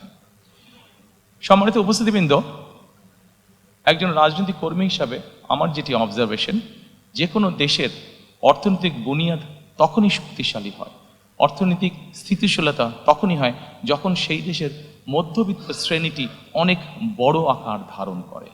আমাদের পরিকল্পনা হচ্ছে অর্থনীতির ক্ষেত্রে আমরা বাংলাদেশের মধ্যবিত্ত শ্রেণী বলতে, যেটি কয়েক বছর আগেও প্রায় ধ্বংসপ্রাপ্ত ছিল, সেই মধ্যবিত্ত শ্রেণীটিকে আমরা অর্থনৈতিকভাবে ধীরে ধীরে ধীরে ধীরে শক্তিশালী করে গড়তে তুলতে চাই। আমি আগেই বলেছি আমাদের অর্থনৈতিক বা যে কোনো পরিকল্পনার মূল অন্যতম লক্ষ্য হচ্ছে কর্মসংস্থান তৈরি করা। যত বেশি সংখ্যক কর্মসংস্থান, যে কোনো বিনিয়োগ বলেন, যে কোনো অর্থনৈতিক কার্যক্রম বলেন, প্রত্যেকটিতে আমাদের লক্ষ্য থাকবে কর্মসংস্থানের তৈরি করা, যত বেশি সংখ্যক কর্মসংস্থান। কারণ আমরা মনে করি যত বেশি সংখ্যক কর্মসংস্থান আমরা তৈরি করতে সক্ষম হব, তত বেশি অর্থনীতি বা ইকোনমি তত বেশি সচল হবে আমাদের। এবং সেই জন্যই আমরা বলেছি যে আমরা 2034 সালের মধ্যে আমরা বাংলাদেশের অর্থনীতিকে $1 ট্রিলিয়ন অর্থনীতিতে নিয়ে যেতে চাই। সম্মানিত উপস্থিতিবৃন্দ, এরপরে আমি আপনাদের দৃষ্টি আকর্ষণ করতে চাই, অনেকগুলো বিষয় আছে এখানে, অনেক লম্বা বিষয়, আমি সংক্ষেপ থাকার চেষ্টা করব। বিনিয়োগ এবং প্রাতিষ্ঠানিক সংস্কার। বিনিয়োগ এবং প্রাতিষ্ঠানিক সংস্কারে এফডিআই ক্যাপ্টেন আমরা নিয়োগ করতে চাই, অর্থাৎ ফরেন ইনভেস্টমেন্ট যারা আসবে, এই ফরেন ইনভেস্টমেন্ট যারা আসবে তাদেরকে বিভিন্ন সময় বিভিন্ন বিড়ম্বনা ভোগ করতে হয়। আমরা যেটা করতে চাই সেটা হচ্ছে আমরা একজন ক্যাপ্টেনকে নিয়োগ করতে চাই, যার দায়িত্ব হবে যে বিদেশি বিনিয়োগটা আসবে তার যাবতীয় যত কাগজপত্র, যত কিছু ফর্মালিটিস আছে, সেই ক্যাপ্টেন তার হয়ে সকল কাজগুলো সম্পন্ন করবে। তারা সকল কাজগুলো সম্পন্ন করবে যাতে সেই বিদেশি বিনিয়োগকারী হতাশ হয়ে ফিরে যেতে না হয় তাদেরকে। আমরা একটি পলিসি গ্রহণ করতে চাই অর্থনীতির ক্ষেত্রে। সম্মানিত উপস্থিতি, আপনাদের সকলেরই ধারণা আছে বিনিয়োগ বা অর্থনীতি এমন একটি বিষয়, আমরা যদি এটি ব্যাপারে যে কোনো পলিসি নিয়ে এবং হুট করে যদি 7 দিন পর পলিসি চেঞ্জ করতে চাই, তাহলে অর্থনীতি কোনোভাবেই শুভ ফল দেখতে পাবে না। এবং সেই জন্যই আমরা সিদ্ধান্ত গ্রহণ করেছি যে অর্থনীতির ক্ষেত্রে আমরা কোনো আকস্মিক কোনো পলিসি পরিবর্তন করতে চাই না। আমরা চিন্তা ভাবনা করে পলিসি গ্রহণ করব এবং আমরা চিন্তা ভাবনা করে যেই পলিসি গ্রহণ করব সেটিতে আমরা স্টিক করতে চাই। হুট করে আমরা কোনো পলিসির পরিবর্তন করতে চাই না, যা আমরা অতীতে দেখেছি, যাতে করে আমাদের বিনিয়োগ, আমাদের ব্যবসায়ীরা ক্ষতিগ্রস্ত না হন। আমরা লাইসেন্সিং প্রক্রিয়াকে সহজকরণ করে ফেলতে চাই। লাইসেন্সিং প্রক্রিয়া সহজকরণ করলে আমাদের ব্যবসায়ীরা উৎসাহিত হবেন, বিদেশি বিনিয়োগকারীরা উৎসাহিত হবেন। অনেক সময় আমরা দেখেছি লাইসেন্সিং প্রক্রিয়া বর্তমানে অনেক কঠিন, জটিল থাকার কারণে অনেক বিনিয়োগকারী, সেটি দেশি হোক বিদেশি হোক, তারা হতাশ হয়ে অনেক ক্ষেত্রেই ফিরে যান। সেটিকে আমরা ইজি করে আনতে চাই। সম্মানিত উপস্থিতিবৃন্দ, এই মুহূর্তে যদি আমরা চিন্তা করি আমাদের সবচেয়ে বড় রেমিটেন্সের উপায় কোনটা, আমাদের সবচেয়ে বড় রেমিটেন্সের উপায় হচ্ছে গার্মেন্টস।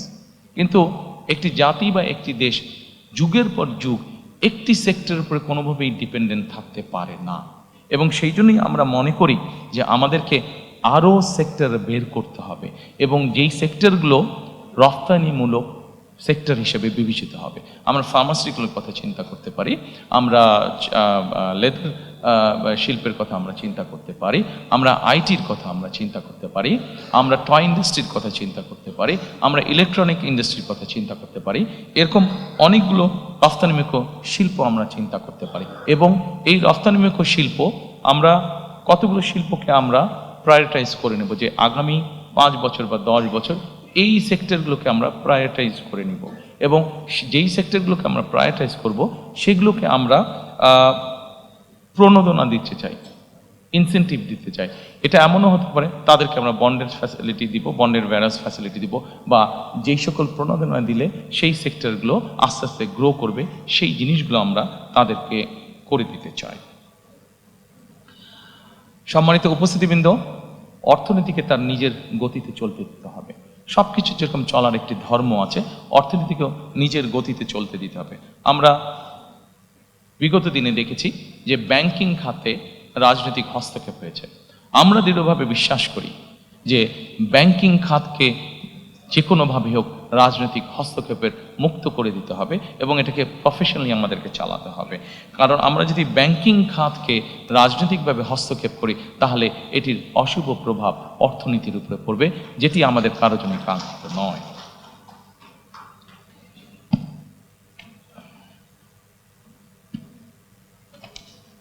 এরপরে আমি আপনাদেরকে অনুরোধ করব শিল্প খাত ও সৃজনশীল অর্থনীতির উন্নয়ন এই বিষয়টি দেখার জন্য।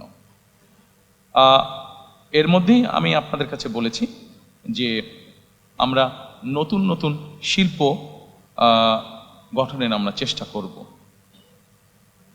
এর মধ্যে একটি বিষয় আছে, বিশেষ করে ক্ষুদ্র ও কুটির মাঝারি শিল্প যেটা আছে, এগুলোকে আমরা টার্গেটেড সাপোর্ট আমরা দিতে চাই। এগুলোকে আমরা টার্গেটেড সাপোর্ট দিতে চাই, যে এসএমই আছে, ক্ষুদ্র এবং কুটির শিল্প যেগুলো আছে। আমরা এর আগে দেখেছি, বিগত সময়ে আমরা দেখেছি অনেক বিনিয়োগ হয়েছে, কিন্তু কর্মসংস্থানের ব্যবস্থা হয়নি। আমরা 100 মিলিয়ন দিয়ে একটা ফ্যাক্টরি যদি করি, কিন্তু ওটাতে যত না মানুষ কর্মসংস্থানের ব্যবস্থা হবে, আমরা যদি 10 মিলিয়ন দিয়ে বা 1 মিলিয়ন দিয়ে কোনো ফ্যাক্টরি করি, আমরা দেখেছি যে সেখানে অধিক কর্মসংস্থানের ব্যবস্থা হয়ে থাকে। সেজন্যই আমরা আভ্যন্তরীণ শিল্প ভিত্তিকে শক্তিশালী করা এবং শিল্প খাতের বহুমুখীকরণের লক্ষ্যে আমাদের সরকার বিভিন্ন ধরনের প্রণোদনা প্রদানের পরিকল্পনা আমরা গ্রহণ করেছি।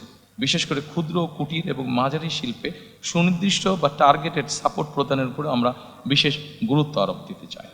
এখানে বিভিন্ন রাজনৈতিক কারণে, বিভিন্ন কারণে বাংলাদেশের বহু শিল্প বন্ধ হয়ে গিয়েছে। শিল্প বন্ধ হওয়া মানেই অর্থনীতির গতি থেমে যাওয়া। শিল্প বন্ধ হওয়া মানেই বহু মানুষ বেকার হয়ে যাওয়া। শিল্প বন্ধ হওয়ার মানেই বহু মানুষের সংসার বসে যাওয়া, বহু শিক্ষার্থীর জীবন নষ্ট হয়ে যাওয়া। সেজন্যই আমরা সিদ্ধান্ত গ্রহণ করেছি, যেসব বন্ধ শিল্প আছে প্রত্যেকটির জন্য দরকার হলে আলাদা আলাদাভাবে বসে আমরা পলিসি বের করব, যে ওই শিল্পগুলোকে যাতে আবার চালু করা যায় এবং সেখানে যাতে আবার অর্থনৈতিক কর্মচাঞ্চল্য শুরু হয়, সেখানে যাতে আবার নতুন করে কর্মসংস্থানের ব্যবস্থা হয়। আমি এরপরে যেই লাইনটি আছে, এটা আমি আপনাদের সামনে এর মধ্যে অলরেডি উল্লেখ করেছি, যে রফতানিমুখী শিল্পগুলোকে আমরা বন্ডেড ওয়্যারহাউস সুবিধা আমরা দিতে চাই। সম্মানিত উপস্থিতিবৃন্দ, বাংলাদেশে এরকম অনেক অঞ্চল আছে, আমরা যদি ভালো করে লক্ষ্য করে থাকি, বাংলাদেশে এরকম অনেক অঞ্চল আছে, বিভিন্ন অঞ্চলের বিভিন্ন কতগুলো সুবিধা আছে। কাজেই আমরা যদি এই বিষয়গুলোকে স্টাডি করি, তাহলে আমরা এক অঞ্চলের পণ্য দিয়েই আমরা বিভিন্ন এলাকা গড়ে তুলতে পারি। যেমন টাঙ্গাইলে, আমরা যদি টাঙ্গাইলে দেখি, টাঙ্গাইলের বিভিন্ন অঞ্চলে আমরা নামাজ পড়ার সময় যে টুপিটা ব্যবহার করে থাকি, সেই টুপিটা তৈরি হচ্ছে এবং এই টুপি সারা বিশ্বে বিভিন্ন জায়গায় যাচ্ছে। কাজে আমরা যদি ওই শিল্পটাকে ওখানে এনকারেজ করি, যারা করছে তাদেরকে সহযোগিতা করি এবং আরও নতুন যারা করতে চায় তাদেরকে যদি সহযোগিতা করি, তাহলে আরও অধিক সংখ্যক মানুষের যেরকম কর্মসংস্থান হবে, আরও অধিক সংখ্যক এক্সপোর্ট যাবে এবং এক্সপোর্ট যাওয়া মানে আমাদের more number of foreign currency we can earn. সম্মানিত উপস্থিতিবৃন্দ, এরপরে আছে আমাদের দেশের যেই হস্তশিল্প আছে, আমরা খেয়াল করে দেখেছি অধিকাংশ হস্তশিল্প বা ক্রিয়েটিভ ইন্ডাস্ট্রিতে আমরা খেয়াল করে দেখেছি যে আমাদের নারী শ্রমিকরা কাজ করে থাকেন। আমরা এই সেক্টরটিকে উৎসাহিত করতে চাই, বিভিন্ন রকম সাহায্য সহযোগিতায় উৎসাহিত করতে চাই। এটিকে উৎসাহিত করার অন্যতম মূল লক্ষ্য হচ্ছে নারীদেরকে স্বাবলম্বী করা, নারীদেরকে এম্পাওয়ার করা সামাজিকভাবে এবং অর্থনৈতিকভাবে, এবং একই সাথে আমাদের যে ক্রিয়েটিভ ইন্ডাস্ট্রি আছে এটিকে ধীরে ধীরে দেশের সীমানা ছাড়িয়ে এটিকে ধীরে ধীরে বহির্বিশ্বে নিয়ে যাওয়া। এবং দেশি আমাদের অনেকগুলো ব্র্যান্ড আছে, আমি যদি নাম উল্লেখ করে বলি, যেমন কে ক্রাফট নামে একটি ব্র্যান্ড আছে, এরকম অনেকগুলো আছে ব্র্যান্ড। আমরা পৃথিবীর বড় বড় দেশ যেগুলো আছে, আমরা বাংলাদেশের এরকম শিল্প যারা আছে, এই শিল্পগুলোকে যদি আমরা সাপোর্ট দিই, যে তারা পৃথিবীর বড় বড় যেই স্টোরগুলো আছে সেখানে যদি তাদেরকে সাপোর্ট দিই, যে ঠিক আছে আগামী 1 বছর 2 বছর বা 3 বছরের জন্য তোমাদেরকে আমরা ট্যাক্স রিবেট সহ বিভিন্ন সুবিধা দিচ্ছি, তাহলে আমরা আমাদের এই দেশীয় ব্র্যান্ডগুলোকে আন্তর্জাতিক মার্কেটে আমরা একটা বসার বা দাঁড়ানোর মতন একটা সুবিধা আমরা তাদেরকে তৈরি করে দিতে সক্ষম হব।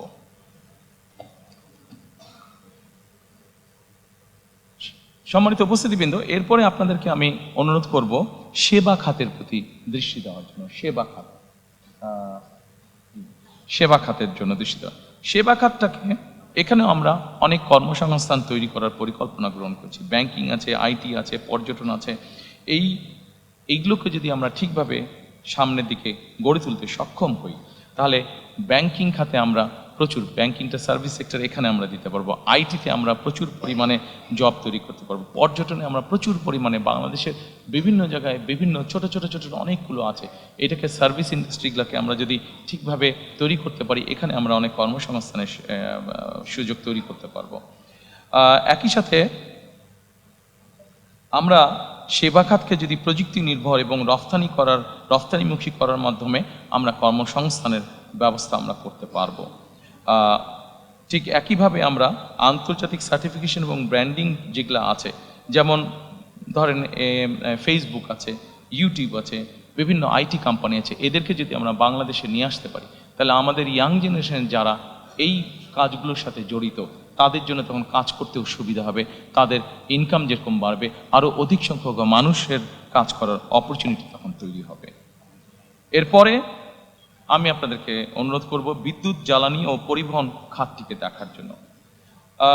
সম্মানিত উপস্থিতিবৃন্দ, বিদ্যুৎ খাতে এখানে অনেক কিছু বলা আছে, বিদ্যুৎ খাতে অনেক পয়েন্ট আছে, আমি এতগুলো পয়েন্ট আলোচনা করব না। আমরা যদি সকলে প্রথমে এক বাক্যে একটা কথা চিন্তা করি, বিদ্যুৎ খাতটি আমরা কিরকম চাই, আপনাদের যে কাউকে যদি আমি প্রশ্ন করি, আপনারা এক বাক্যে একটি উত্তর দিবেন যে আমরা নিরবিচ্ছিন্ন বিদ্যুৎ চাই, তাই তো নাকি? সবার কিন্তু এটা থাকবে, নিরবিচ্ছিন্ন বিদ্যুৎ চাই আমরা। কাজেই আপনাদের মতন আমিও একজন মানুষ যে যার লক্ষ্য এবং উদ্দেশ্য থাকবে বাংলাদেশে নিরবিচ্ছিন্ন বিদ্যুতের পরিস্থিতি তৈরি করা। এবং নিরবিচ্ছিন্ন বিদ্যুৎ পরিস্থিতি তৈরি করার জন্য কি কি আমরা চিন্তা ভাবনা করেছি, সম্মানিত উপস্থিতিবৃন্দ, আপনাদের কাছে সেগুলো আছে, আপনাদের বিরক্তি উদ্যোগ করার জন্য আমি আর সেটা লম্বা করছি না। তবে আমরা যেরকম বলছি, অলরেডি আমি আপনাদের সামনে বলেছি যে 2030-এর মধ্যে আমরা 20% নবায়নযোগ্য বিদ্যুৎ যেরকম আমরা তৈরি করতে চাই, একই সাথে আমরা আমাদের ঢাকা শহরে প্রতিদিন 7,000 টন ময়লা বা আবর্জনা তৈরি হচ্ছে। এইভাবে যদি আমরা চিন্তা করি, বাংলাদেশের সবগুলো বড় শহরে এরকম হচ্ছে। কাজেই আবর্জনাকে, পরিবেশকে রক্ষার জন্য আবর্জনা থেকে কিভাবে বিদ্যুৎ তৈরি করা যায় আমরা সে ব্যাপারেও চিন্তা ভাবনা করছি। এবং এতটুকু আপনাদেরকে আমি বলতে পারি, ইনশাল্লাহ 12 তারিখের নির্বাচনে আমরা সরকার গঠনে সক্ষম হলে ইনশাল্লাহ খুবই দ্রুত আমরা আবর্জনা থেকে ইনশাল্লাহ বিদ্যুৎ উৎপাদন করব এই দেশের মানুষের জন্য।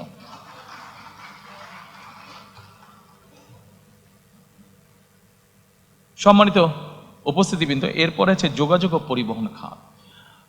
যোগাযোগ এবং পরিবহন খাতের খুব সংক্ষেপে যদি আমরা নিয়ে আসি, আমরা সম্পূর্ণ বাংলাদেশটাকে আমরা রেল লাইনের মাধ্যমে কানেক্টিভিটি আমরা তৈরি করতে চাইছি। রেল লাইনের মাধ্যমে অবশ্যই রোড আছে, রাস্তাঘাট, হাইওয়ে, মোটরওয়ে, বাস, ট্রাক, এগুলো অবশ্যই আছে, কিন্তু রেলওয়ের মাধ্যমে এই জন্য আমি আপনাদের সামনে কথাটা তুলে ধরলাম যে রেলওয়েকে যদি আমরা ডেভেলপ করতে পারি তাহলে কিন্তু মানুষের যাতায়াত খরচ, সেটা নিজের যাতায়াত খরচ হোক অথবা পণ্য পরিবহন হোক, সেটি অনেকাংশে কমে আসবে। এই কমে আসার ফলে যেটি হবে, মানুষ যেরকম সহজে যাতায়াত করতে পারবে, আমরা যদি সারা দেশে রেলওয়ে কানেক্টিভিটি তৈরি করতে পারি, মানুষ যেরকম সহজে যাতায়াত করতে পারবে, একই সাথে তার ব্যবসা বাণিজ্যের ক্ষেত্রেও সুবিধা হবে, তার পণ্য পরিবহনের সুবিধা হবে, অর্থাৎ তার জন্য ইকোনমিক্যালি জিনিসটা অনেক বেশি ভায়াবল হবে।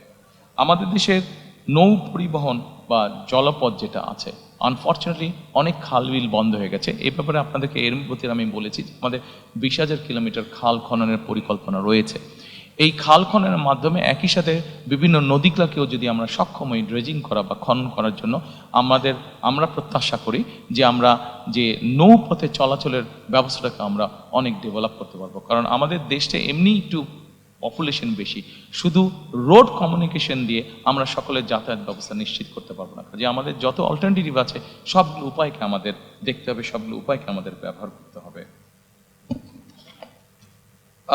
সম্মানিত উপস্থিতিবৃন্দ, এরপরে আপনাদেরকে আমি অনুরোধ করব এই চ্যাপ্টারে আইসিটি, এই ডিপার্টমেন্টে আইসিটি যেই চ্যাপ্টারটি আছে সেটা রাখার জন্য আমি খুব সংক্ষেপেই যাচ্ছি, অনেকক্ষণ সময় নিয়ে নিয়েছি আপনাদের।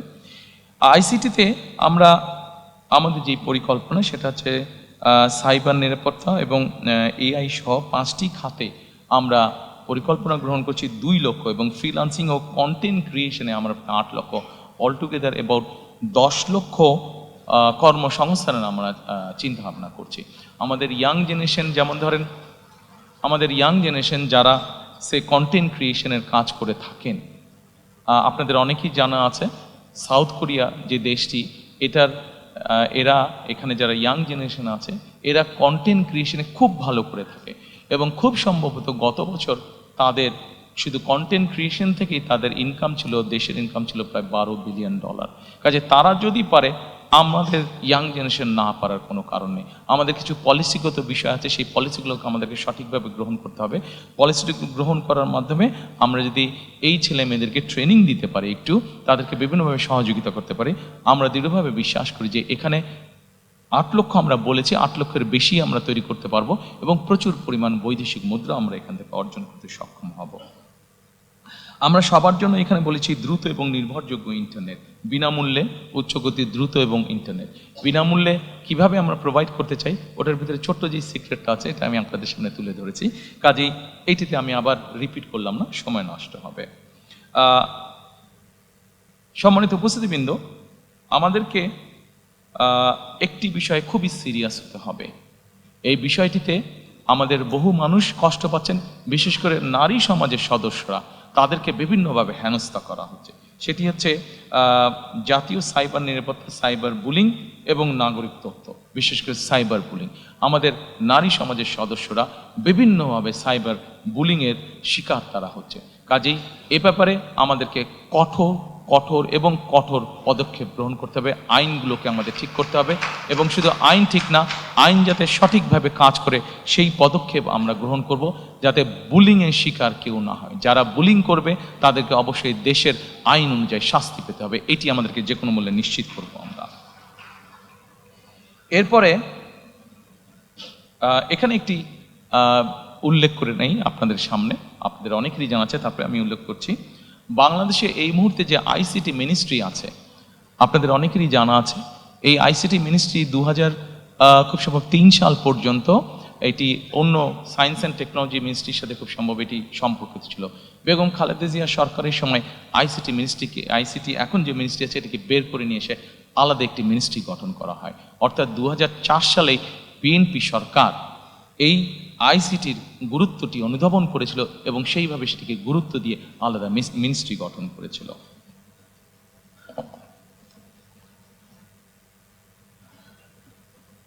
সম্মানিত উপস্থিতিবৃন্দ, এরপরে রাজস্ব আয় ও ব্যবস্থাপনা আছে। রাজস্ব আয় এবং ব্যবস্থাপনার মধ্যে অনেকগুলো সেক্টর আছে, আমি আলোচনায় যাব না, ডিটেইল আলোচনায় যাব না, আমি শুধু একটা কথাই বলবো। সম্মানিত উপস্থিতিবৃন্দ, একটি দেশ পরিচালনার জন্য অবশ্যই অর্থের প্রয়োজন হয়, রিসোর্সের প্রয়োজন হয়। আমাদের দল আমরা মনে করি আমরা যদি আমাদের সরকার মানুষের কর্মসংস্থান যত বেশি তৈরি করতে পারবে, বিনিয়োগের অবস্থা যত বেশি তৈরি করতে পারবে, যত বেশি মানুষকে বিনিয়োগ করাতে পারবে, অটোমেটিক নর্মালি সরকারের রাজস্ব বৃদ্ধি পাবে।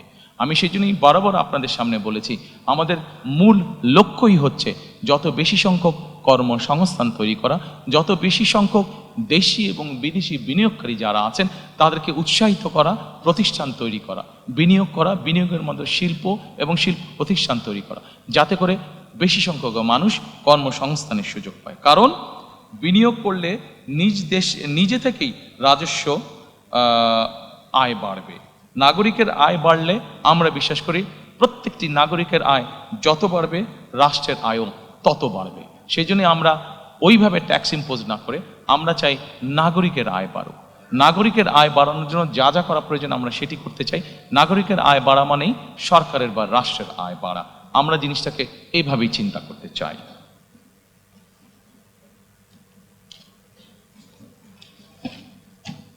এরপরে সম্মানিত উপস্থিতিবৃন্দ, আপনাদেরকে অঞ্চল ভিত্তিক সুষম উন্নয়নের মধ্যে আমি নিয়ে যেতে চাই। আমি একটু আগেই বলেছি বাংলাদেশের বিভিন্ন এলাকার বিভিন্ন গুরুত্ব রয়েছে। আমরা যদি চট্টগ্রাম দিয়ে শুরু করি, আমরা চট্টগ্রামকে বাণিজ্যিক রাজনৈতিক হিসাবে প্রতিষ্ঠিত করতে চাই। চট্টগ্রামকে আমরা বাণিজ্যিক ক্যাপিটাল হিসাবে, আমরা রাজধানী হিসাবে আমরা প্রতিষ্ঠিত করতে চাই। ঠিক একইভাবে সম্মানিত উপস্থিতিবৃন্দ, উত্তর অঞ্চল, আমরা সকলেই জানি যে বাংলাদেশের উত্তর অঞ্চল হচ্ছে একটি কৃষি নির্ভর এলাকা। কাজে এই কৃষি নির্ভর এলাকা যেহেতু, সেই জন্যই আমরা চাই উত্তর অঞ্চলে কৃষি রিলেটেড কি ইন্ডাস্ট্রি হতে পারে, সেই ধরনের ইন্ডাস্ট্রি যারা এরই ভিতরে করছেন বা করতে চান, সেই মানুষগুলোকে আরও প্যাট্রোনাইজ করা, এনকারেজ করা, যাতে তারা সেই ধরনের শিল্প তারা গড়ে তুলতে চান। এরই ভিতরে আমি আপনাদের সামনে তুলে ধরেছি যে বরেন্দ্র অঞ্চল যেটা আছে, বরেন্দ্র প্রজেক্ট যেটা আছে, সেটিকে আমরা পুনরায় চালু করতে চাই। এর বাইরে আমি এর ভেতরেই বলেছি যে আম সংরক্ষণ, যেমন আমাদের প্রচুর আম হয় রাজশাহীতে, প্রচুর আম হয় চাঁপাইনবাবগঞ্জে। এই আমগুলোকে কিভাবে প্রিজার্ভ করা যায়, বা আমগুলোকে যেগুলো আম নষ্ট হয়ে যেতে পারে সেগুলো নষ্ট হবার আগে বাই প্রোডাক্ট কী কী তৈরি করা যেতে পারে, কৃষি সংক্রান্ত আরও যেগুলো বিভিন্ন পণ্য উৎপন্ন হচ্ছে সেগুলোকে কিভাবে বাই প্রোডাক্ট করা যেতে পারে। প্রচুর আমাদের আলুর প্রোডাকশন হয়, আলুর বাই প্রোডাক্ট কী কী হতে পারে সেই ধরনের ইন্ডাস্ট্রিগুলোকে গ্রো করতে সহযোগিতা করা। গ্রো করার মাধ্যমে একদিকে যেরকম ইনভেস্ট হবে, ঠিক একইভাবে প্রচুর কর্মসংস্থানের ব্যবস্থা হবে। এরপরে আমাদের যে হাওড় বাওড় আছে, এরপরে যেটি স্লাইড সেটিতে আমি যাওয়ার অনুরোধ করব। আমাদের দেশের বিভিন্ন জায়গায় বিভিন্ন হাওড় বাওড়ের কারণে বিভিন্ন প্রাকৃতিক দুর্যোগ বা বন্যা হয়ে থাকে। এই প্রাকৃতিক দুর্যোগ এবং বন্যাকে নিয়ন্ত্রণ করার জন্য অবশ্যই আমাদের টেকসই বাঁধ দরকার, এবং ব্লু ইকোনমি এটির মাধ্যমে আমাদের হাওড় বাওড় জায়গাগুলো আবার দেখতে অনেক সুন্দর। দেখতে যেহেতু সুন্দর এইগুলো, সেই জন্য এগুলোর মাধ্যমে আমরা এগুলোকে প্রোটেক্ট করার মাধ্যমে আমরা উপকূল উন্নয়ন বোর্ড গঠনের একটি পরিকল্পনা আমাদের আছে। এই উপকূল উন্নয়ন বোর্ড গঠনের মাধ্যমে আমরা ব্লু ইকোনমি এবং পর্যটনকেও এখানে এনকারেজ করতে চাই। এরপরে আপনাদেরকে আমি অনুরোধ করব যে নগরায়ণ ও আবাসন এবং নিরাপদ টেকসই ঢাকা বিনির্মাণ। সম্মানিত উপস্থিতিবৃন্দ, ঢাকা পৃথিবীর যে কোনো দেশের রাজধানী থেকে অত্যন্ত পপুলেট একটি জায়গা। এখন কেন মানুষ ঢাকায় আসছে? ঢাকায় মানুষ এসে বসবাস করছে অনেকগুলো কারণে। সন্তানের চিকিৎসা, বাবা মায়ের চিকিৎসা, সন্তানের লেখাপড়া, জব সিকিউরিটি, এনভায়রনমেন্ট, সব কিছু মিলিয়ে মানুষ ঢাকাতে কিছুটা বেটার ফিল করে। কিন্তু আমরা যদি এই ফ্যাসিলিটিগুলো যদি আমরা বিভিন্ন জায়গায় আমরা তৈরি করতে পারি, ঢাকার আউটস্কার্টে যদি আমরা যেই ডিস্ট্রিক্টগুলো আছে সেখানে যদি তৈরি করতে পারি, এবং সেখানে যদি খরচ কম হয় একজন মানুষের থাকার, সেখানে যদি ভালো স্কুল থাকে, সেখানে যদি ভালো ট্রিটমেন্টের ব্যবস্থা থাকে, সেখানকার পরিবেশটা যদি সিকিউর হয়, তাহলে আমরা মনে করি যে মানুষ সেখানেই থাকবে। হ্যাঁ, এখানে একটি বিষয় আছে, সেখানে থাকবে কিন্তু কাজ করবে কোথায়? কাজ সে ঢাকায় করতে পারে। একটু আগে আপনাদেরকে আমি বলেছি যে আমরা চাই রেল লাইনটাকে ডেভেলপ করার জন্য আমাদের পাবলিক ট্রান্সপোর্টটা। এখন এই মুহূর্তে ঢাকা থেকে চট্টগ্রাম যে রেলগাড়িটা আসে সেটার গতি 35 থেকে ম্যাক্সিমাম 40 মাইল, কিন্তু এটাকে যদি ঘন্টায় আমরা রেল লাইন যেটা আছে সেটাকে আমরা সঠিকভাবে তৈরি করে এটাকে যদি ঘন্টায় আমরা 80 মাইলে নিয়ে আসতে পারি বা 100 মাইলের কাছাকাছি নিয়ে আসতে পারি, তাহলে কিন্তু চট্টগ্রাম থেকে ঢাকায় আসতে আপনার 2-2.5 ঘন্টার বেশি লাগার কথা না। এবং 2-2.5 ঘন্টা যদি লাগে, তাহলে সময় লাগে, তাহলে যে কোনো মানুষ সেখান থেকে এসে ব্যবসা বাণিজ্য বা যেই কাজ থাকুক সেরে আবার একদিনে ফিরে যেতে পারবে। ঠিক এইভাবে আমরা যদি ঢাকার আশেপাশের সিটিগুলোতে আমরা স্যাটেলাইট টাউন গড়ে তুলতে পারি এবং সেখানকার সাথে যদি রেল কমিউনিকেশন আমরা তৈরি করতে পারি, এবং মোটামুটি 1 ঘন্টা 45 মিনিটের মধ্যে মানুষ আসা এবং যাওয়া যদি করতে পারে, তাহলে আমরা ধারণা করছি যে বহু মানুষ তখন ঢাকা শহরে আর থাকবেন না। যেই ফ্যাসিলিটি ঢাকা শহরে আছে সেগুলো আমরা ওখানে দিতে পারবো, এবং তার যেহেতু যাওয়া আসার জন্য ইজি হবে, তখন সেই মানুষগুলো তারা ওখানেই থাকবেন। শুধু যার কর্মস্থল ঢাকায় সে শুধু আসবেন, এসে কাজ শেষ করে আবার চলে যাবেন। পৃথিবীর অনেক উন্নত দেশগুলোতে এভাবে মানুষ করে থাকে। যদি তারা করতে পারে তাহলে আমরা কেন করতে পারবো না? এটি আমাদের একটা চিন্তা ভাবনা আছে। এরপরে সম্মানিত উপস্থিতিবৃন্দ, আমি আপনাদেরকে অনুরোধ করব পর্যটন খাত দেখার জন্য। অনেকেই আমরা দেখি যে আমাদের দেশে কক্সবাজারের মানুষ যাচ্ছে, আমাদের দেশে আরও কয়েক জায়গায় মানুষ যাচ্ছে, কিন্তু আমরা যদি খেয়াল করে দেখি কক্সবাজারে যে পরিমাণ মানুষ যাচ্ছে, সুন্দরবনে সে পরিমাণ মানুষ যাচ্ছে না। যাচ্ছে, কিন্তু সুন্দরবন কিন্তু অনেকগুলো ছোট ছোট প্রাইভেট সেক্টরে অনেক ছোট ছোট কিন্তু ট্যুরিস্ট স্পট হয়েছে। কেন যাচ্ছে না? এই জিনিসগুলো আমাদেরকে সুন্দরভাবে উপস্থাপন করতে হবে। আমাদের দিনাজপুরে এরকম অনেক পুরনো রাজবাড়ি আছে, অনেক মসজিদ আছে, অনেক মন্দির আছে, যেগুলার ট্যুরিজম ভ্যালু আছে, যেগুলার হেরিটেজ যেগুলো আমাদের, কিন্তু সেই জিনিসগুলোকে আমরা উপস্থাপন করতে পারিনি সঠিকভাবে। নিশ্চয়ই আপনাদের চোখে পড়েছে, আমি যখন লন্ডনে ছিলাম তখন আমি হঠাৎ একদিন খেয়াল করলাম যে সৌদি আরব তাদের ট্যুরিজমের বিভিন্ন বিষয় অ্যাড দিচ্ছে ইন্টারন্যাশনাল টিভি চ্যানেলগুলোতে। তারা বর্তমানে সৌদি আরব তাদের ট্যুরিজমকে এনকারেজ করছে, বিভিন্নভাবে গড়ে তুলছে, ট্যুরিস্ট অ্যাট্রাক্ট করার চেষ্টা করছে। আমাদের এতদিন ধারণা ছিল সৌদি আরবে মানুষ শুধু যায় ধর্মীয় কারণে বা ব্যবসা বাণিজ্যের কারণে, কিন্তু এখন তারা আস্তে আস্তে ট্যুরিজম অ্যাট্রাক্ট করছে। তো সৌদি আরবের মতন দেশ যদি ট্যুরিজম অ্যাট্রাক্ট করতে পারে, তাহলে আমরা কেন পারবো না? আমাদের অনেক স্কোপ আছে, অনেক সুন্দর সুন্দর। আমরা রাজশাহীর আম বাগান যেটা আছে, দিনাজপুরের লিচু বাগান আছে, আমরা সেটিকে ঘিরে কেন ট্যুরিজম তৈরি করতে পারবো না? হল্যান্ডে যদি টিউলিপ গার্ডেন দেখতে যেতে পারে মানুষ, তাহলে আমাদের এখানে আমরা কেন এরকম গার্ডেন কোথাও নেই বা কেন তৈরি করতে পারবো না যেখানে মানুষ দেখতে যেতে পারে? কাজে আমরা যদি চেষ্টা করি, আমরা যদি পরিকল্পনা গ্রহণ করি, অবশ্যই আমরা ট্যুরিজম সেক্টরকে শুধু যে কক্সবাজারই সমুদ্র সৈকত দেখতে যাবে তা না, এর পাশাপাশি অনেক ট্যুরিজম সেক্টর, অনেক স্পট, অনেক ডিফারেন্ট কাইন্ডের স্পট আমরা গড়ে তুলতে পারবো ইনশাআল্লাহ। এরপরে আপনাদেরকে আর কষ্ট দিতে চাইবো না, আমরা লাস্টটাতে আমাদের চলে এসেছি। আমাদের যেই লাস্ট স্তম্ভ সেটিতে আমরা কম বেশি চলে এসেছি। এটি হচ্ছে ধর্ম, সমাজ, ক্রীড়া, সংস্কৃতি ও সংহতি। প্রথমেই আছে ধর্মীয় সম্প্রীতি ও পাহাড় ও সমতলের নৃগোষ্ঠী। সম্মানিত উপস্থিতিবৃন্দ, এটি অনেক বড় আছে। আমরা প্রথমেই বলেছি ধর্ম যার রাষ্ট্র, যার যার রাষ্ট্র সবার। আমরা এইভাবেই বিষয়টিকে দেখি, এইভাবেই জিনিসটাকে বিশ্বাস করি। আমাদের দেশের এক শ্রেণীর মানুষ আছেন যারা আমাদের জন্ম থেকে মৃত্যু পর্যন্ত আমাদের সাথে থাকেন, জীবনের অনেক গুরুত্বপূর্ণ মুহূর্তে যারা আমাদেরকে বিভিন্ন সময় বিভিন্ন পরামর্শ দিয়ে থাকেন। সেটি আমরা যারা ইসলাম ধর্মে আছি, ইসলাম ধর্মে আছে, যেটি অন্য ধর্ম মানুষ আছেন তাদের ক্ষেত্রেও তাদের ধর্মীয় গুরুরা আছেন। এরা কারা? এরা হচ্ছেন যে আমাদের ইসলাম ধর্ম অনুযায়ী বিভিন্ন ইমাম, মুয়াজ্জিম সহ বিভিন্ন খতিব সাহেবরা, এর বাইরে অন্য অন্য ধর্মের ধর্মীয় গুরুরা আছেন।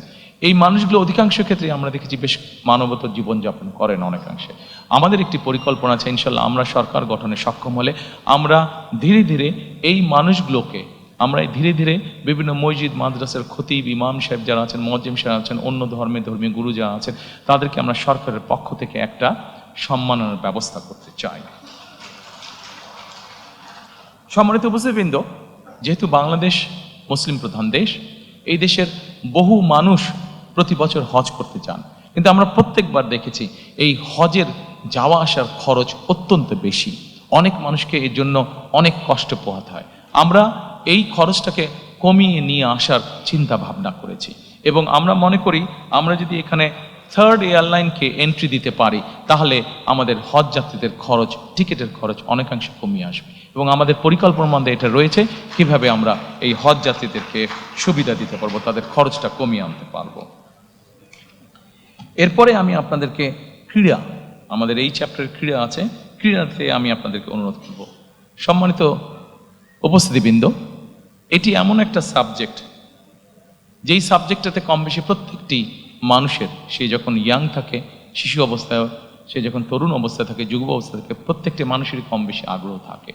আমরা শুধু আমাদের দেশে বিভিন্ন প্রফেশনাল তৈরি করতে চাই। আমাদের দেশে একটি সমাজ ব্যবস্থার মধ্যে হয় ডাক্তার হতে হবে, নাহলে ইঞ্জিনিয়ার হতে হবে, নাহলে আর্কিটেক্ট হতে হবে, অর্থাৎ নাহলে ব্যারিস্টার হতে হবে, এই ধরনের পেশাকে প্রাধান্য দেওয়া হয়ে থাকে।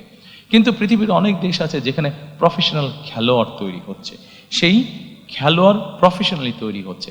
আমাদের দেশে এরকম বহুত প্রতিভা আছে যাদেরকে আমরা প্রফেশনালি খেলোয়াড় তৈরি করতে পারি এবং আমাদের পরিকল্পনা রয়েছে আমরা ধীরে ধীরে আমাদের সন্তানদের ভিতর থেকে এরকম প্রফেশনাল খেলোয়াড় আমরা তৈরি করে আনতে চাই। এটি আমাদের অন্যতম পরিকল্পনা অনেকগুলোর মধ্যে। সম্মানিত উপস্থিতিবৃন্দ, এরপরে গণমাধ্যম, শিল্প, সংস্কৃতি আছে। আমি আগেই বলেছি আমরা গণমাধ্যমের স্বাধীনতায় বিশ্বাস করি, কারণ আমরা মনে করি, বিএনপি মনে করে, গণমাধ্যম যদি স্বাধীন না থাকে আমাদের জবাবদিহিতা তৈরি করতে কষ্ট হবে। কাজে গণমাধ্যম যদি থাকে আমরা সহজেই দেশে একটি জবাবদিহি সরকার তৈরি করতে সক্ষম হব, জবাবদিহি একটি পরিস্থিতি তৈরি করতে সক্ষম হব। একই সাথে শিল্প এবং সংস্কৃতি, আপনাদের যদি মনে থেকে থাকে, এই শিল্প সংস্কৃতি বিভিন্ন সেক্টরে মানুষকে এনকারেজ করার জন্য, সম্মানী গুণী মানুষদেরকে স্বীকৃতি দেওয়ার জন্য শহীদ রাষ্ট্রপতি জিয়াউর রহমানের সময় 21শে পদক এবং স্বাধীনতা পদক, এই দুটি পদক চালু করা হয়েছিল। সম্মানিত উপস্থিতিবৃন্দ, এই পদক দুটি বর্তমানেও চালু আছে। আমাদের পরিকল্পনার মধ্যে একটি পরিকল্পনা আছে, সমাজের বিভিন্ন মানুষ যাদেরকে অনেকে কেউ চেনে না, কিন্তু তারা বিভিন্নভাবে সমাজে বিভিন্ন রকম কন্ট্রিবিউশন করে থাকেন। আমরা চাই এই মানুষগুলোকে ধীরে ধীরে ধীরে রিকগনাইজ করার জন্য, তাদেরকে উৎসাহিত করার জন্য, যাতে করে তাদের ভালো কাজগুলো উদাহরণ হিসাবে অন্য মানুষকেও উৎসাহিত করে ভালো কিছু করার জন্য, সমাজের জন্য ভালো কিছু করার জন্য। এবং এই মানুষগুলোকে কিভাবে সিলেক্ট করা যায়, এই মানুষগুলোকে কিভাবে এনকারেজ করা যায়, সেই ব্যাপারে আমাদের একটি পরিকল্পনা রয়েছে।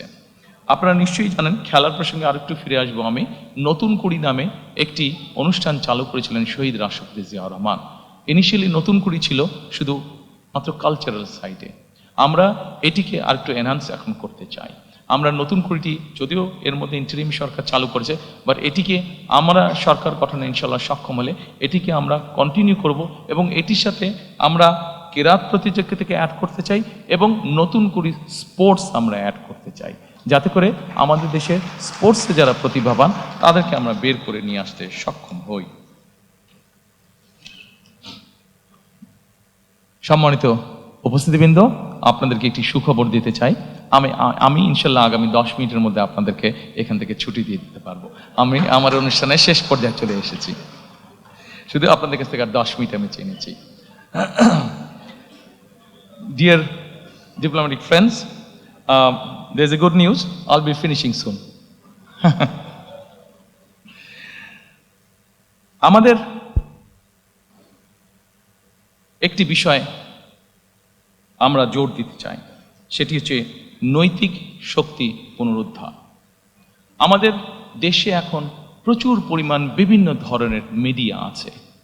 আমরা যেটি করতে চাই, সম্মানিত উপস্থিতিবৃন্দ, আমরা ছোট ছোট ডকুমেন্টারি তৈরি করতে চাই সমাজের সর্বস্তরের মানুষের জন্য।